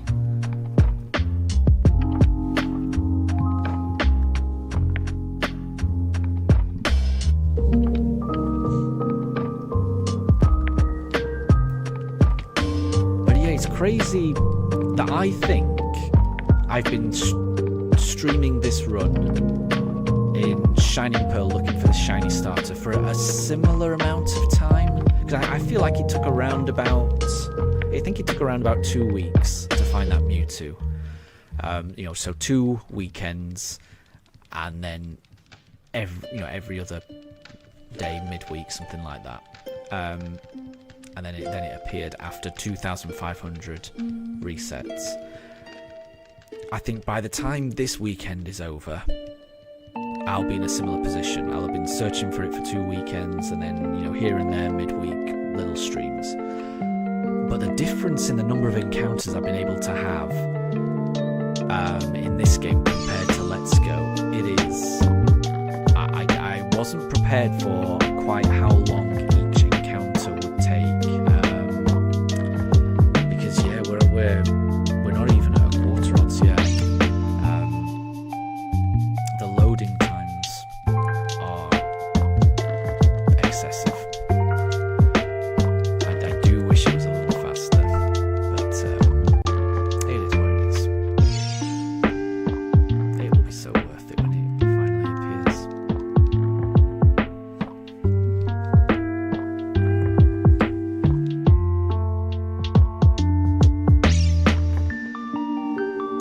Okay, so in your other game you're going for a Nidoran, and yeah, they're like it's the flipped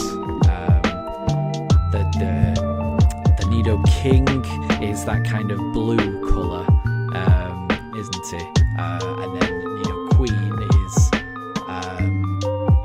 more purple. Yeah, so it is almost like they're the opposite colours. Yeah, good shinies though. Good shinies. So which game is that you're hunting for?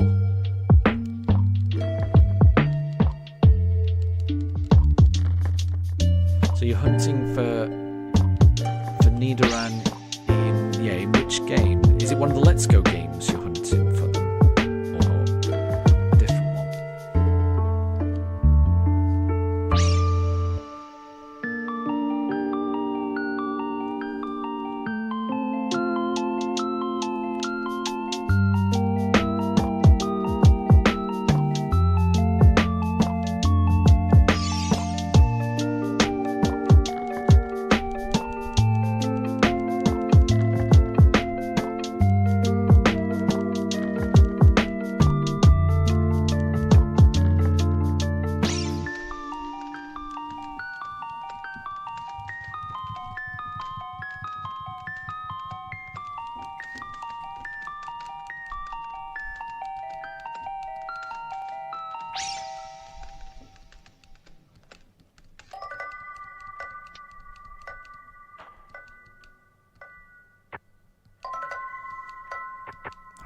Will it be shiny? Let's go. I can't remember which one was last. We'll go Piplup this time.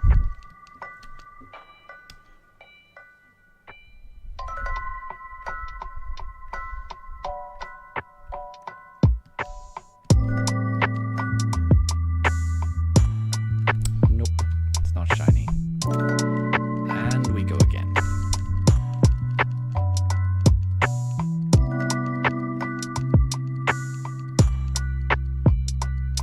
Ah, okay, so so it must be in Let's Go you're talking about. So you don't have a way to fly, and you don't want to break your catch combo. Yeah. I think I was in a similar position. So yeah, after I caught the shiny Mewtwo, I just messed around on stream, just trying to catch shiny Tauros. I didn't have a Pokemon in my party that could fly either. And I remember as I was playing, as I was trying to chain these Tauros, seeing all these Dragonites and Charizards flying above me, seeing the shadows but not actually seeing what they are. And in the back of my mind I was always worried, what if one of those was shiny? What would I do? And I've got no way of flying up and catching them. But I was chaining Tauros, so I couldn't go and catch something. I think what you could do is you could go to Cinnabar Island and resurrect a Aerodactyl. And I don't think that would break your chain, or would it? Because you're not catching the Aerodactyl, you're just resurrecting it. Maybe don't do that, because I don't know for certain whether that would not break the chain. Let me look up online, actually, whether getting a gift Pokemon breaks the chain. And hi, Sushil Kumar. At the moment, I'm not going for any particular shiny. So I am soft resetting until I get a shiny starter. I'm trying to change which starter I go for each time, although my memory is a bit bad, so sometimes I will go for the same one twice in a row. So I'm trying to go Turtwig, Chimchar, Piplup, Turtwig, Chimchar, Piplup. And then whichever one shines, that is who's going to join my team. But it's not Turtwig. So we'll go on to Chimchar. So yeah, in terms of which one I want out of the three, I would be happy with any. In this generation, the Turtwig, the Piplup, the Chimchar, I love all of the starters. I think all of the starters look cute in their first evolutions, but I also think all of their final evolutions are really, really good, and I love the typings on all of them as well. So I genuinely would be happy with any of them. Maybe Piplup would be my favourite, just because I think Empoleon's steel water typing is just very unique, and I like that. That might be the one that I like the most, but we'll have to see. I genuinely would be happy with any.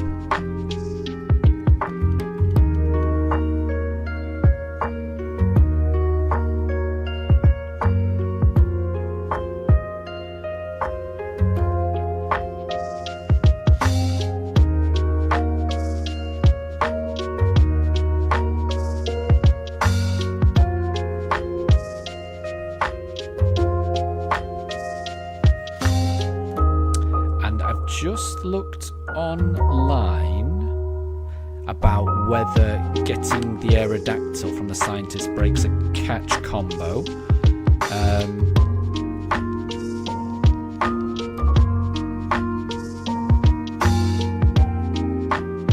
And according to Reddit, receiving a Pokemon does not break your catch combo. So, if you wanted a flying one, I'm pretty sure you can fly Aerodactyl. You could resurrect, if you've got the old Amber, you could resurrect that to get a flying one. And Mellow, you've just got a shiny Rattata! Oh, I know that feeling. That's a mixed feeling, isn't it? It's amazing to get a shiny, but if you're going for a Nidoran or something different, it can be a bit heartbreaking. I can remember I was trying to get a shiny Charmander, in my playthrough, and then a shiny Rattata appeared. I mean, a shiny is a shiny. A shiny is a shiny. It's always good to get the shiny.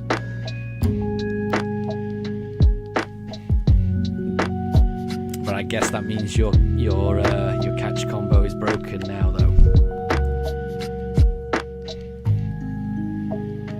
I think it's always good to get a shiny, even if it means breaking a combo.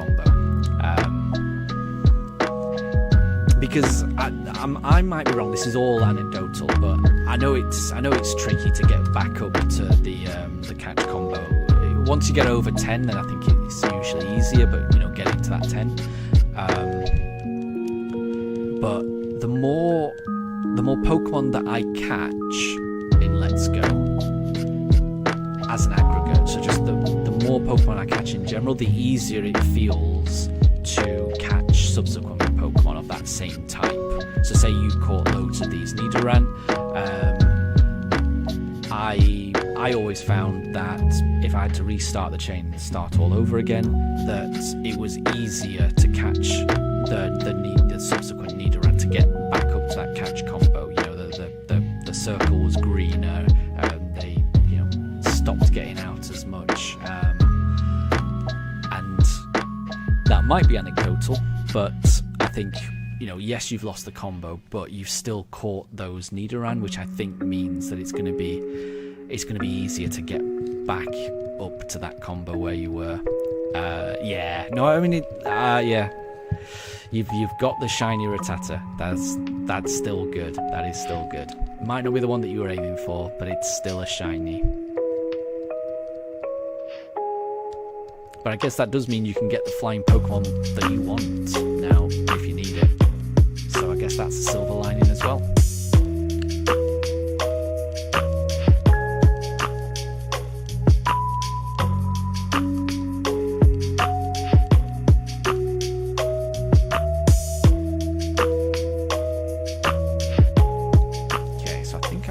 Chimchar last time, I think.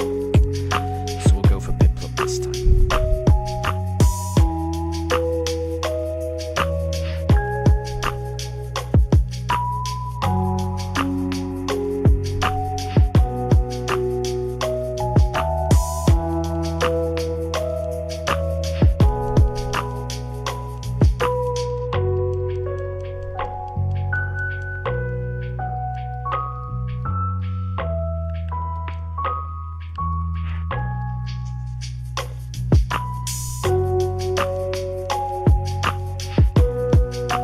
Good luck with that combo, Mellow.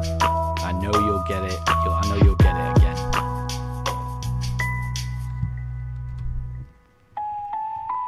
And Nidoran's a good Pokemon as well.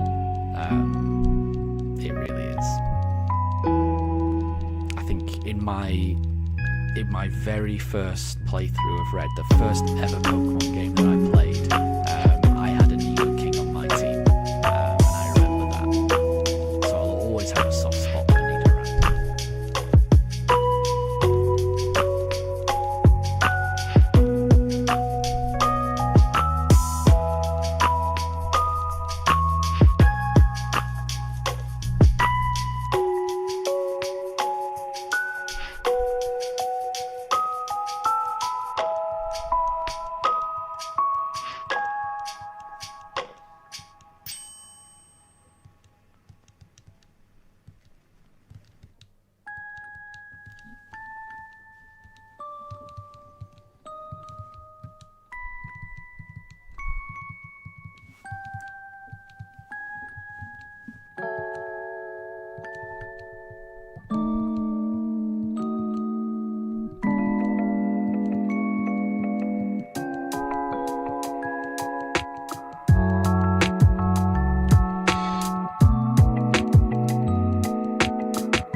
Hi there, Andrea.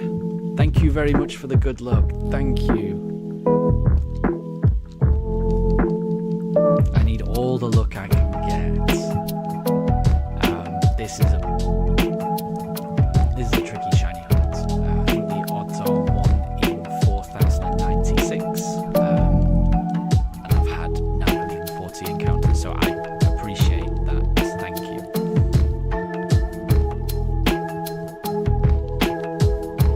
I'll get it eventually. How long it will take, I'm not sure.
In about half an hour, I'm expecting these two poochers to get a little restless, and I will have to take a break. They like to have their walks. I shouldn't say that word, but they like to go out around 4 p.m. usually. So they've got a very, very good internal clock. They know when that time of day rolls around, and they get a little antsy. So in about half an hour, I'll have to take a little break and give them a walk around the block and let them have a run around.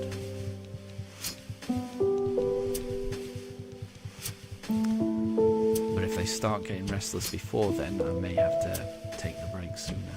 So we'll just see.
Hey Quizzo, and yes, I do have a mic now. I got this yesterday. It's mainly for editing a video of the Let's Go playthrough that I recently did, but I thought I would try it out on a stream as well and just see how this goes. So this is a tester, I would say, and I'll just see how this stream goes, what the reception is. If people prefer it the old way, I will go back to the old way. If people like it this way, then I'm happy to keep going with this. But yeah, it's a work in progress. I think I'll be interested in listening back to this stream to see how it sounds. So I'm hoping it's clear enough. But yeah, we'll have to see. But yeah, this is the first stream I'm doing with the microphone. How are you doing, Quizzo? I did see that you had put out a quiz either yesterday or today, and it was on Eurovision. I think I am going to try and watch some of the Eurovision because I think it is this weekend, isn't it? So I'll try and do your quiz at some point today. I remember seeing that pop up on my feed and me thinking I'd like to try that. So yeah.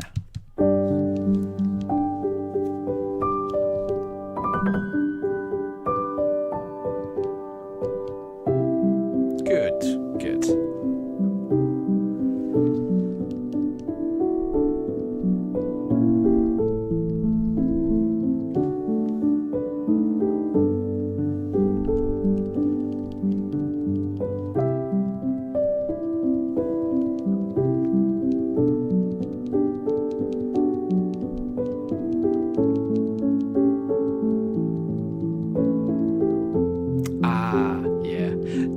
I do like Eurovision. Yeah, I can see why it wouldn't be for everyone, but yeah, I do find it quite entertaining, especially the Will Ferrell movie that they made of it, the story of Fire Saga. It's one of my favourite movies. That and it's all about Eurovision. It's amazing. But yeah, it's just a bit of fun. Nothing to take too seriously. But yeah, I quite like it. Let's see. Okay, Chimchar. Will this be shiny?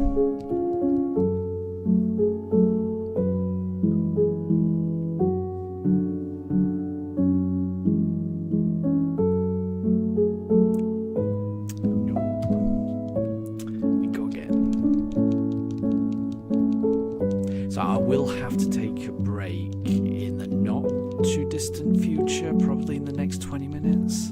I'm surprised my dogs are not already a little bit restless. I think, yeah, as the minutes tick by, they're going to get more and more restless. But at the moment, they're pretty calm, so I can keep going. But yeah, I will need to take them for a walk at some point.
I'm definitely going to get up to 1,000 encounters this stream, at least. I would really like a shiny.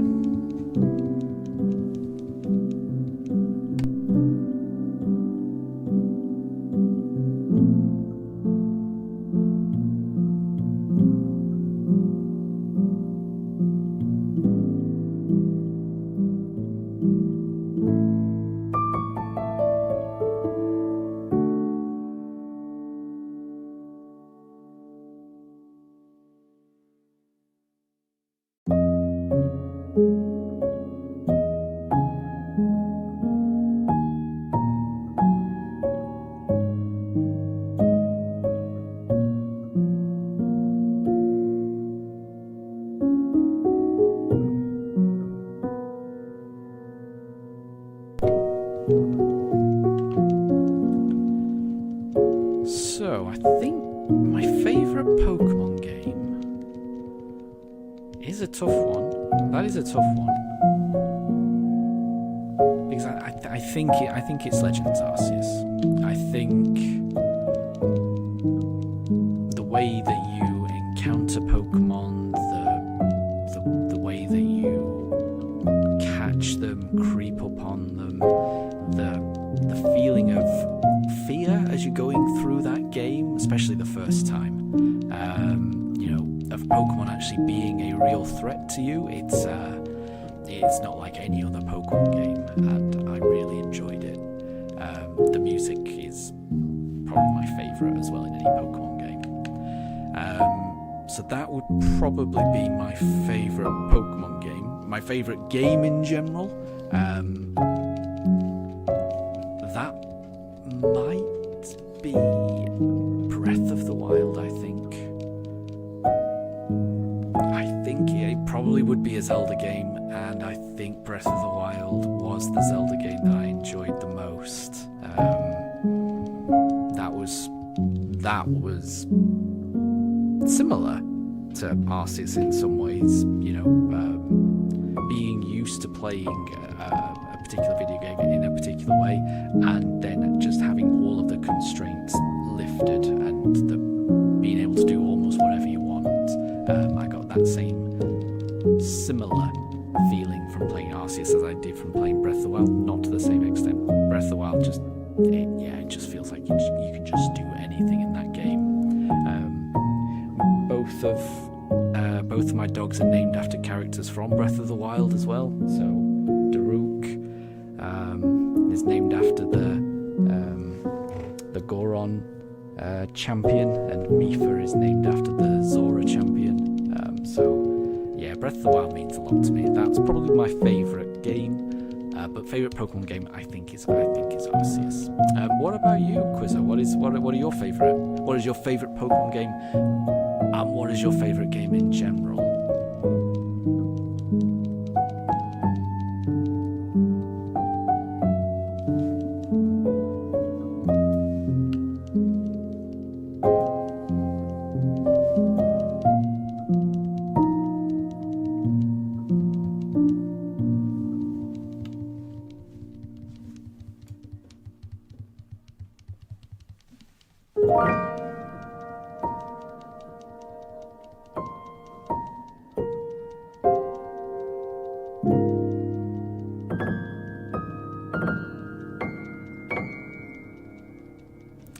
Okay, yeah.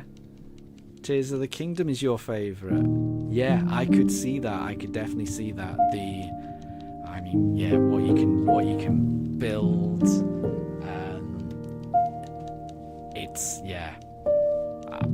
And I guess it's just so much bigger than Breath of the Wild as well.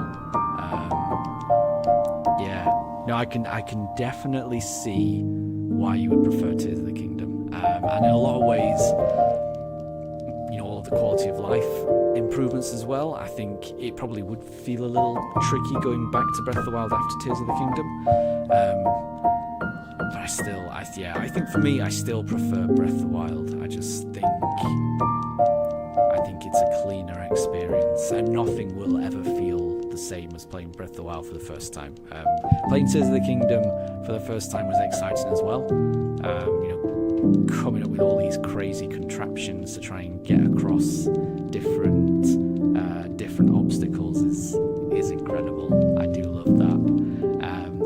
I think the only downside was, I think once you figured out one particular trick to building something, you can end up using that same trick to solve a lot of problems in the game. But it's still a phenomenal game. It really is. I mean, they're both Tears of the Kingdom and Breath of the Wild. They're both amazing games, and I love them to bits. Both of them.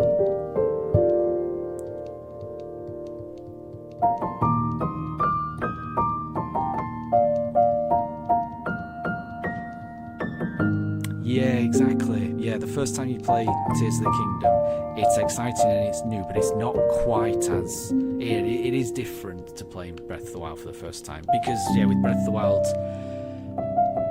as you were exploring, you just... You never had any idea what was around the corner. The whole world just seemed so big, and it was so full of things to explore. Everywhere you turned in Breath of the Wild, there was something that drew your attention, that made you want to go there, or made you want to go in the opposite direction, and you just get sidetracked endlessly. And it was a wonderful experience to be sidetracked by such things. It was, Breath of the Wild is special. Breath of the Wild is special.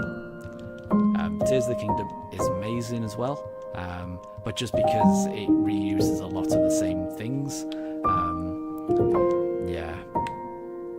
just doesn't hit in the exact same way that Breath of the Wild did. And yeah, Recall and Ultra Hand, yeah, does solve a lot of problems, that's the thing. Which is not, it's not a bad thing, it's not a bad thing at all. But it just, Breath of the Wild just felt a little different for me. I'm definitely looking forward to a new Zelda adventure in a new version of Hyrule, or even if it's not even Hyrule, just some new map that's equally as well thought out and packed full of things to find and places to explore as Breath of the Wild. I'm looking forward to that, although I'm not getting my hopes up that is, anytime soon. I'm sure they will put out a Zelda game on Switch too, but that could be many, many years away.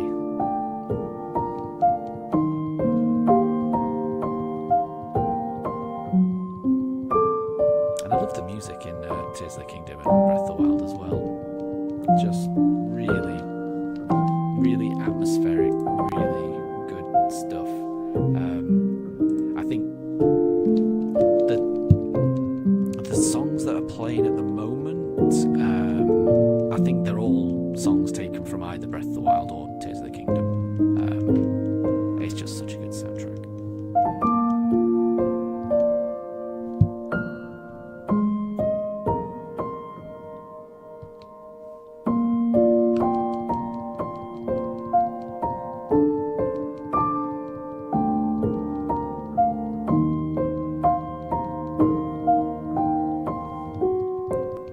But yeah, now I'm just thinking about my playthrough of Tears of the Kingdom, and I will say that there was nothing in Breath of the Wild that felt quite as scary as going down into the depths for the first time.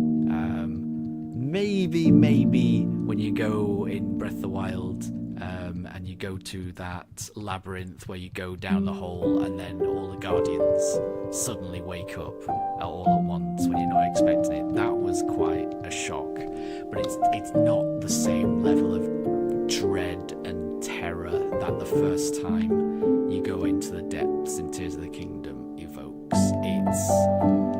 I will say that is a special feeling that Tears of the Kingdom has that Breath of the Wild does not. The depths is. I wish they did more with the depths in Tears of the Kingdom, but that first time when you go down there and you realise quite how big it is and how everything looks so absolutely pitch black and terrifying, it's good.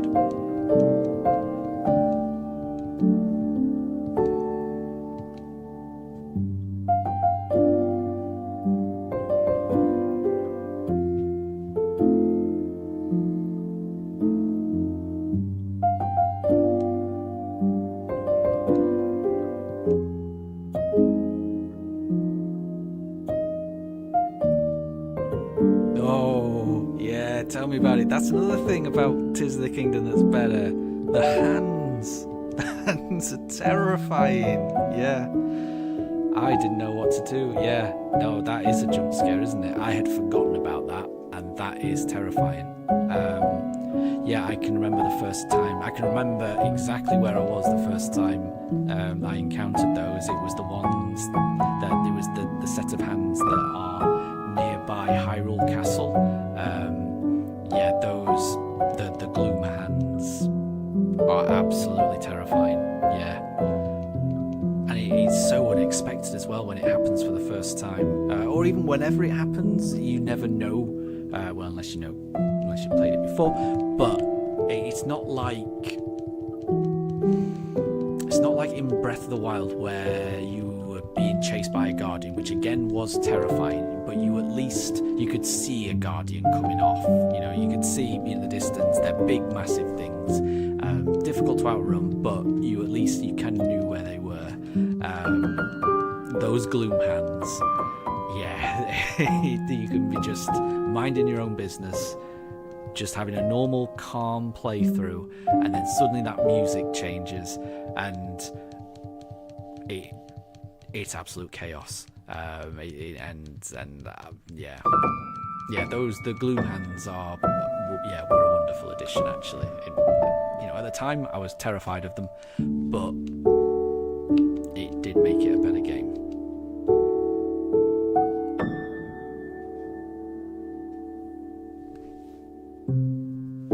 So I mean, the more I'm talking about it, the more I'm realising actually, Tears of the Kingdom and Breath of the Wild, they're both up there for me. I think I'm still gonna stick with Breath of the Wild, but they're both wonderful games. There really isn't much in it between them, in my opinion.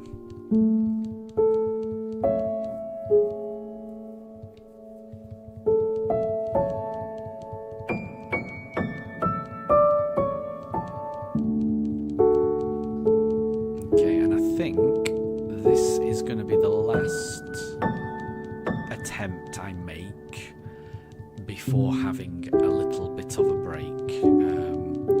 So I'm going to see whether this next encounter is shiny, and assuming it's not, then I'm going to be taking a break to give my dogs a walk. And Quizzo, sounds like you've also got to go. So I will catch you later. Good seeing you.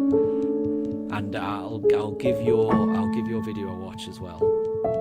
I'll see how I do. But have a lovely rest of your day, Quizzo. Thanks for stopping by.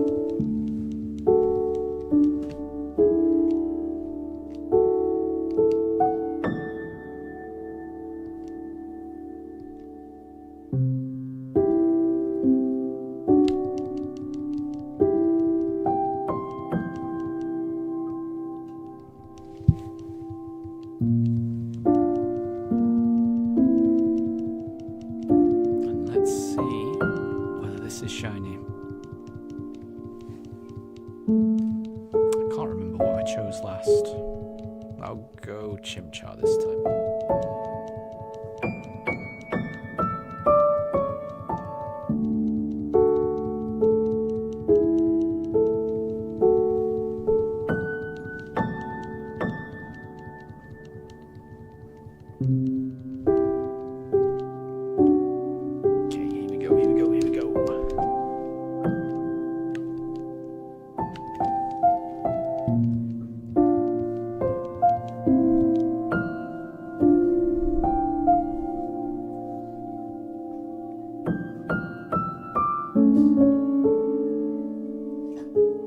It is not shiny. Okay, so I'm going to pause it there, and I'll be back in about 30 minutes time. So I need to walk the dogs and give them their evening meal. So thanks for joining, everyone, and I'll be back in 30 minutes.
down with some water, and they've had their evening meal.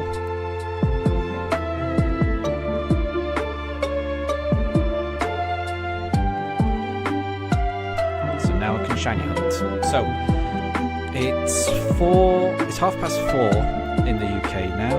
I'll be streaming until around 7:30, so another 3 hours. I think I should be able to get through another 60, 70 maybe encounters. We'll see.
Hey Pokemon Wiz, thank you very much for joining the stream. The hunt is still ongoing. No luck yet. This is the 10th stream I've done. So I've been searching for about 2 weeks. Haven't found a shiny starter yet. I have found 2 shinies, but they were shiny starlies. So I found a shiny starly on encounter 77 and again on encounter 6, 7, 9. That was it. 6, 7, 9 was the second shiny starly. So it could be going better, but I'm not even at a quarter odds yet. So I'm at encounter 984. The odds are 1 in 4,096. So I don't think I've been particularly unlucky. So we'll have to just see. I'm anticipating this being the longest part of this shiny only run. How are things going with you? Are you doing any shiny hunts of your own?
Hey LuTube, how are you doing, man? Good to see you. Thanks for joining the stream. I have a microphone now. I hope you're doing well.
Hey Mello, good to see you again. Still no shiny.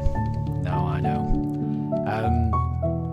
I think I'll be doing another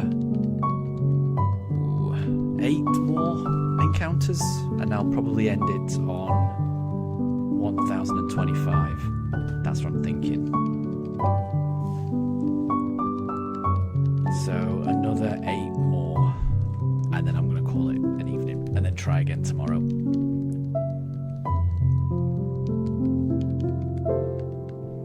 Have you been trying to get that shiny Nidoran, or have you been actually enjoying the day and not shiny hunting?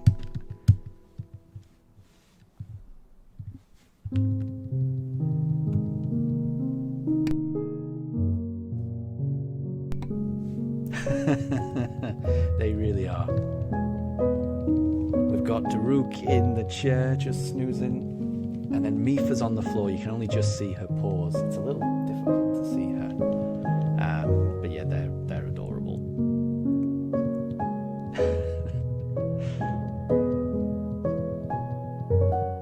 They are the sweetest things.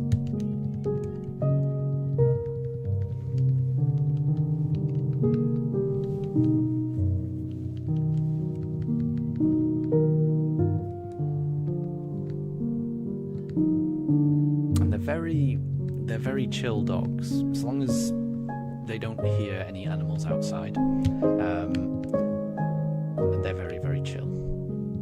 As soon as they hear an animal outside, and if they are inside, then Daruk in particular takes offense at that and will go a little protective. But he's fine when he's outside. So when he's outside, if he sees birds and animals, he's fine. But if he's ever inside and then he can see birds in our garden, or if a bird lands on our roof, he will freak out.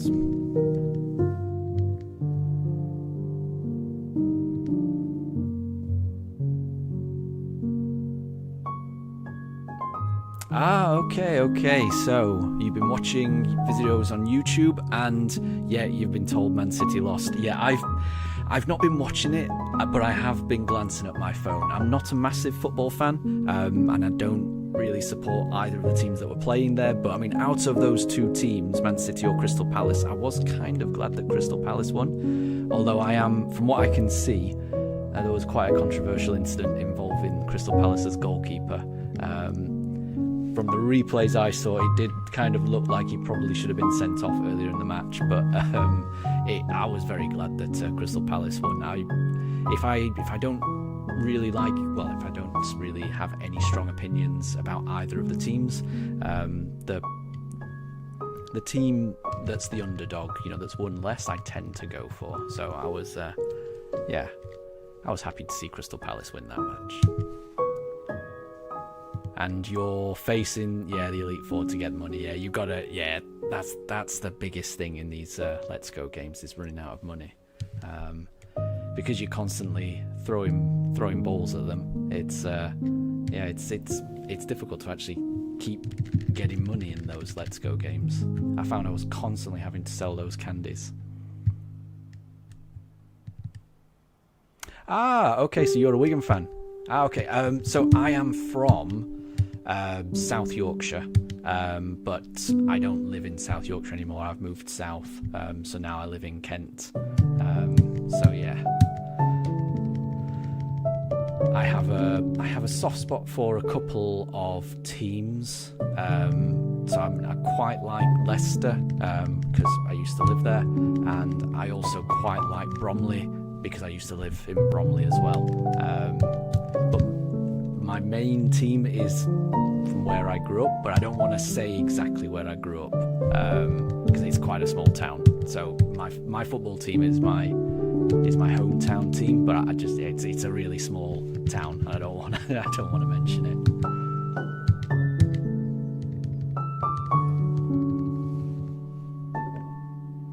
But yeah, from South Yorkshire. I feel like I've lost a lot of my accent though from moving around.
I'm not on Instagram.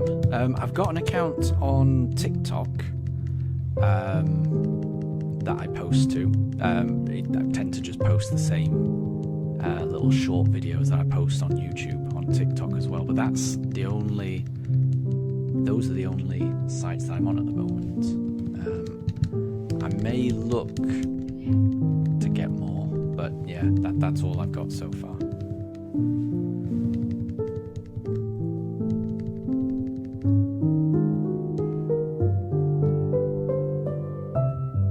And yeah, exactly. A shiny is a shiny. Yeah, I mean, it is a shame to lose that streak on the Nidoran.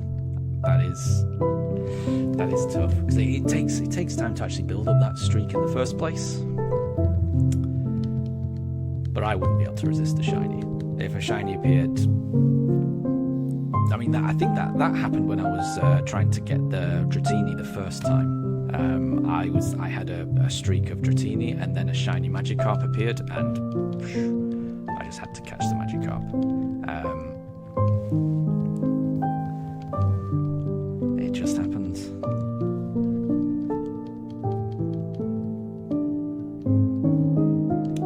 Okay, 5 more encounters. Is there a chance that I can get it this stream?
Yeah, oh, that's nice.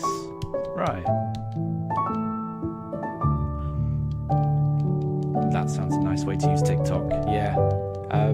I don't think I'd used it much. I remember I got into, I'm always getting into Pokemon cards every now and again, and I remember about a year ago, hearing that you could get cheap Pokemon cards from TikTok via the TikTok shop.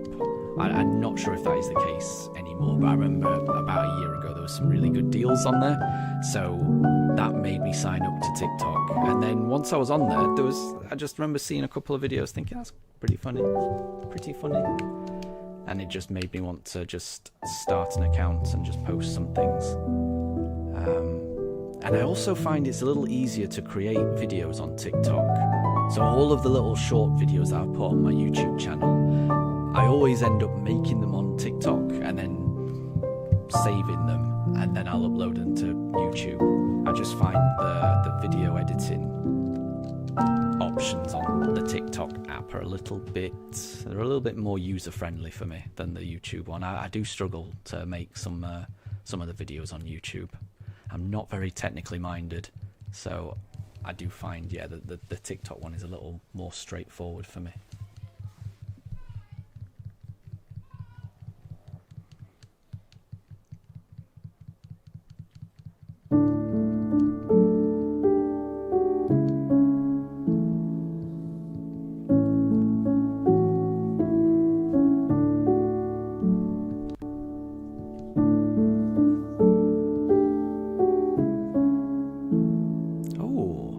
Switch Lite is definitely a good option. I've never had a Switch Lite, but they're meant to be that little bit more portable, aren't they? So that does sound good. Can a save file be transferred from Switch to Switch? I think so.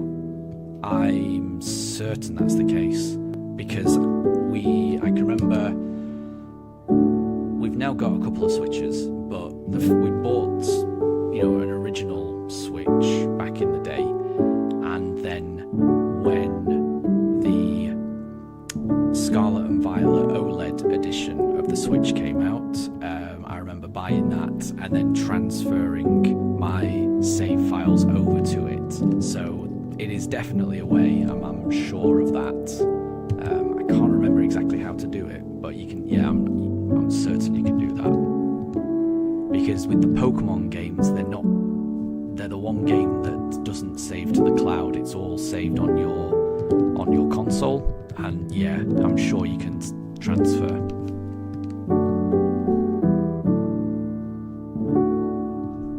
But that'll be nice. That will be nice. I can remember, this would have been in around 2001. I can remember going on holiday and taking my Game Boy Color and playing Pokemon Crystal. I just had the best time just playing that game.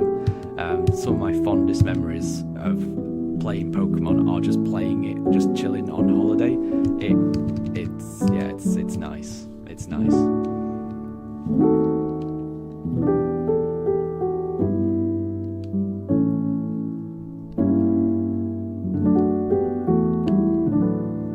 I mean, double shiny hunting as well, so that would be like using two switches at once and then resetting on both of them. Is that what that would be? Because that would be a lot for me. I don't think I could do that on holiday. I think I could do it if it was just the one, but I'm trying to imagine doing this and then having another Switch right beside me doing the exact same thing. I think my brain would struggle with that. yeah, trying to do those two things at once. I'm not sure I'll be able to manage it.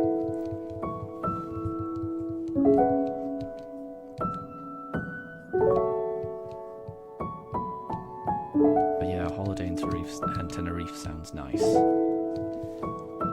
It does.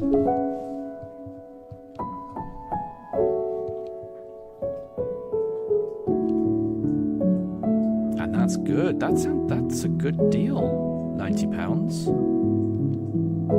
Nice.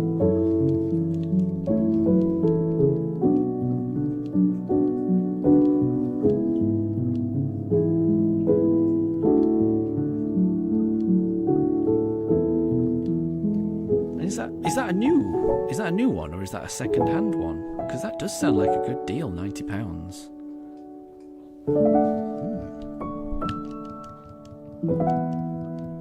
I mean, either way, actually, even second-hand, that seems like a good deal.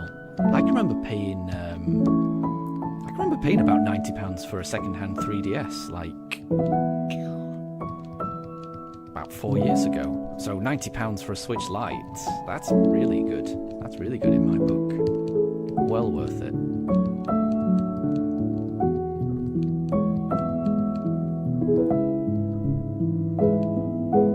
And it's the type of thing you'd get £90. Yeah, you'd get £90 of use out of that, definitely, I think. So yeah, that's a good deal.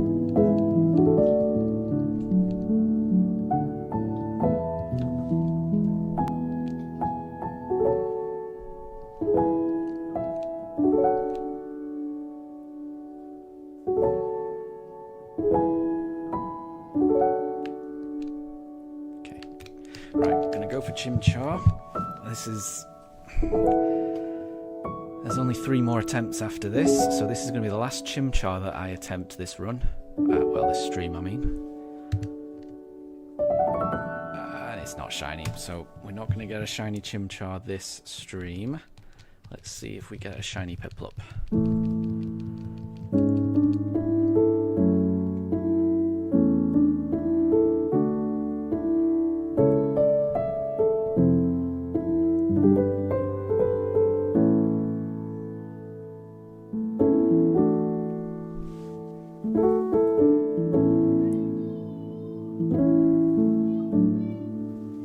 With this Switch Lite that you've got, do you have eShop versions of Pokemon, or do you have it on the cartridge?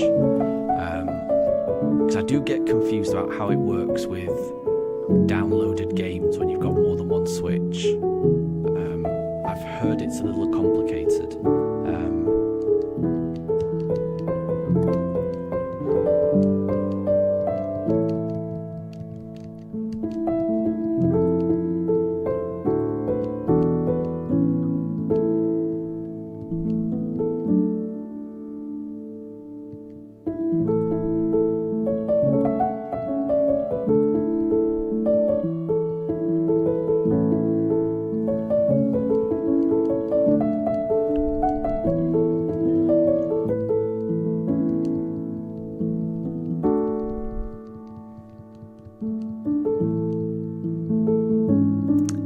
I'm exactly the same. Physical, don't do digital. I mean, I think there's 1 or 2 games that I've been forced into getting digital, but I am exactly the same. I would rather pay an awful lot more in order to have it as physical. I'm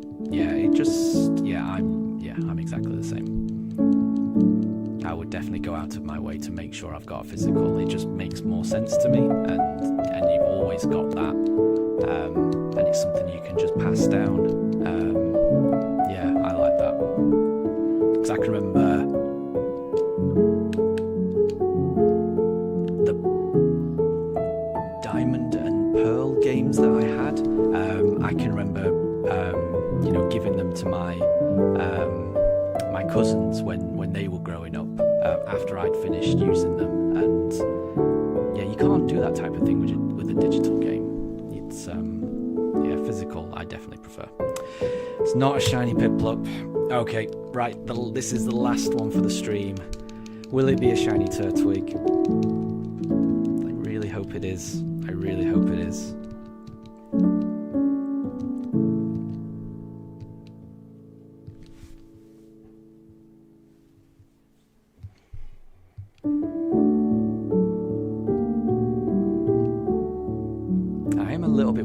about physical games, because it does feel like everything's moving to digital. But yeah, I just much prefer physical.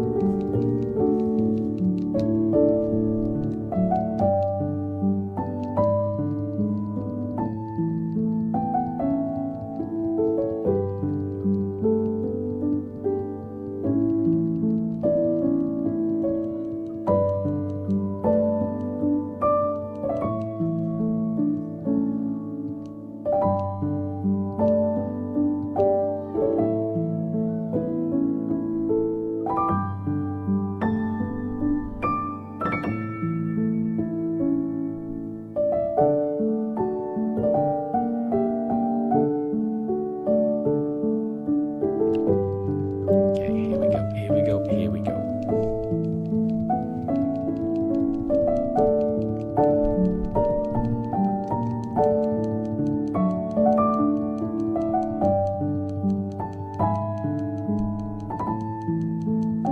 A shiny Turtwig would be amazing.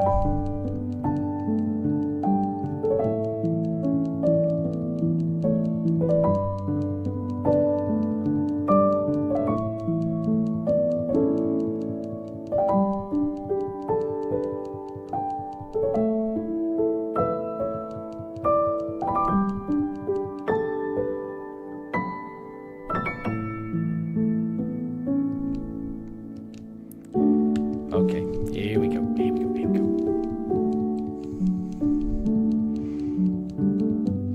Could it be? Could it be on the last one of the stream? It's not. Oh well. Well, thank you for joining, Mello.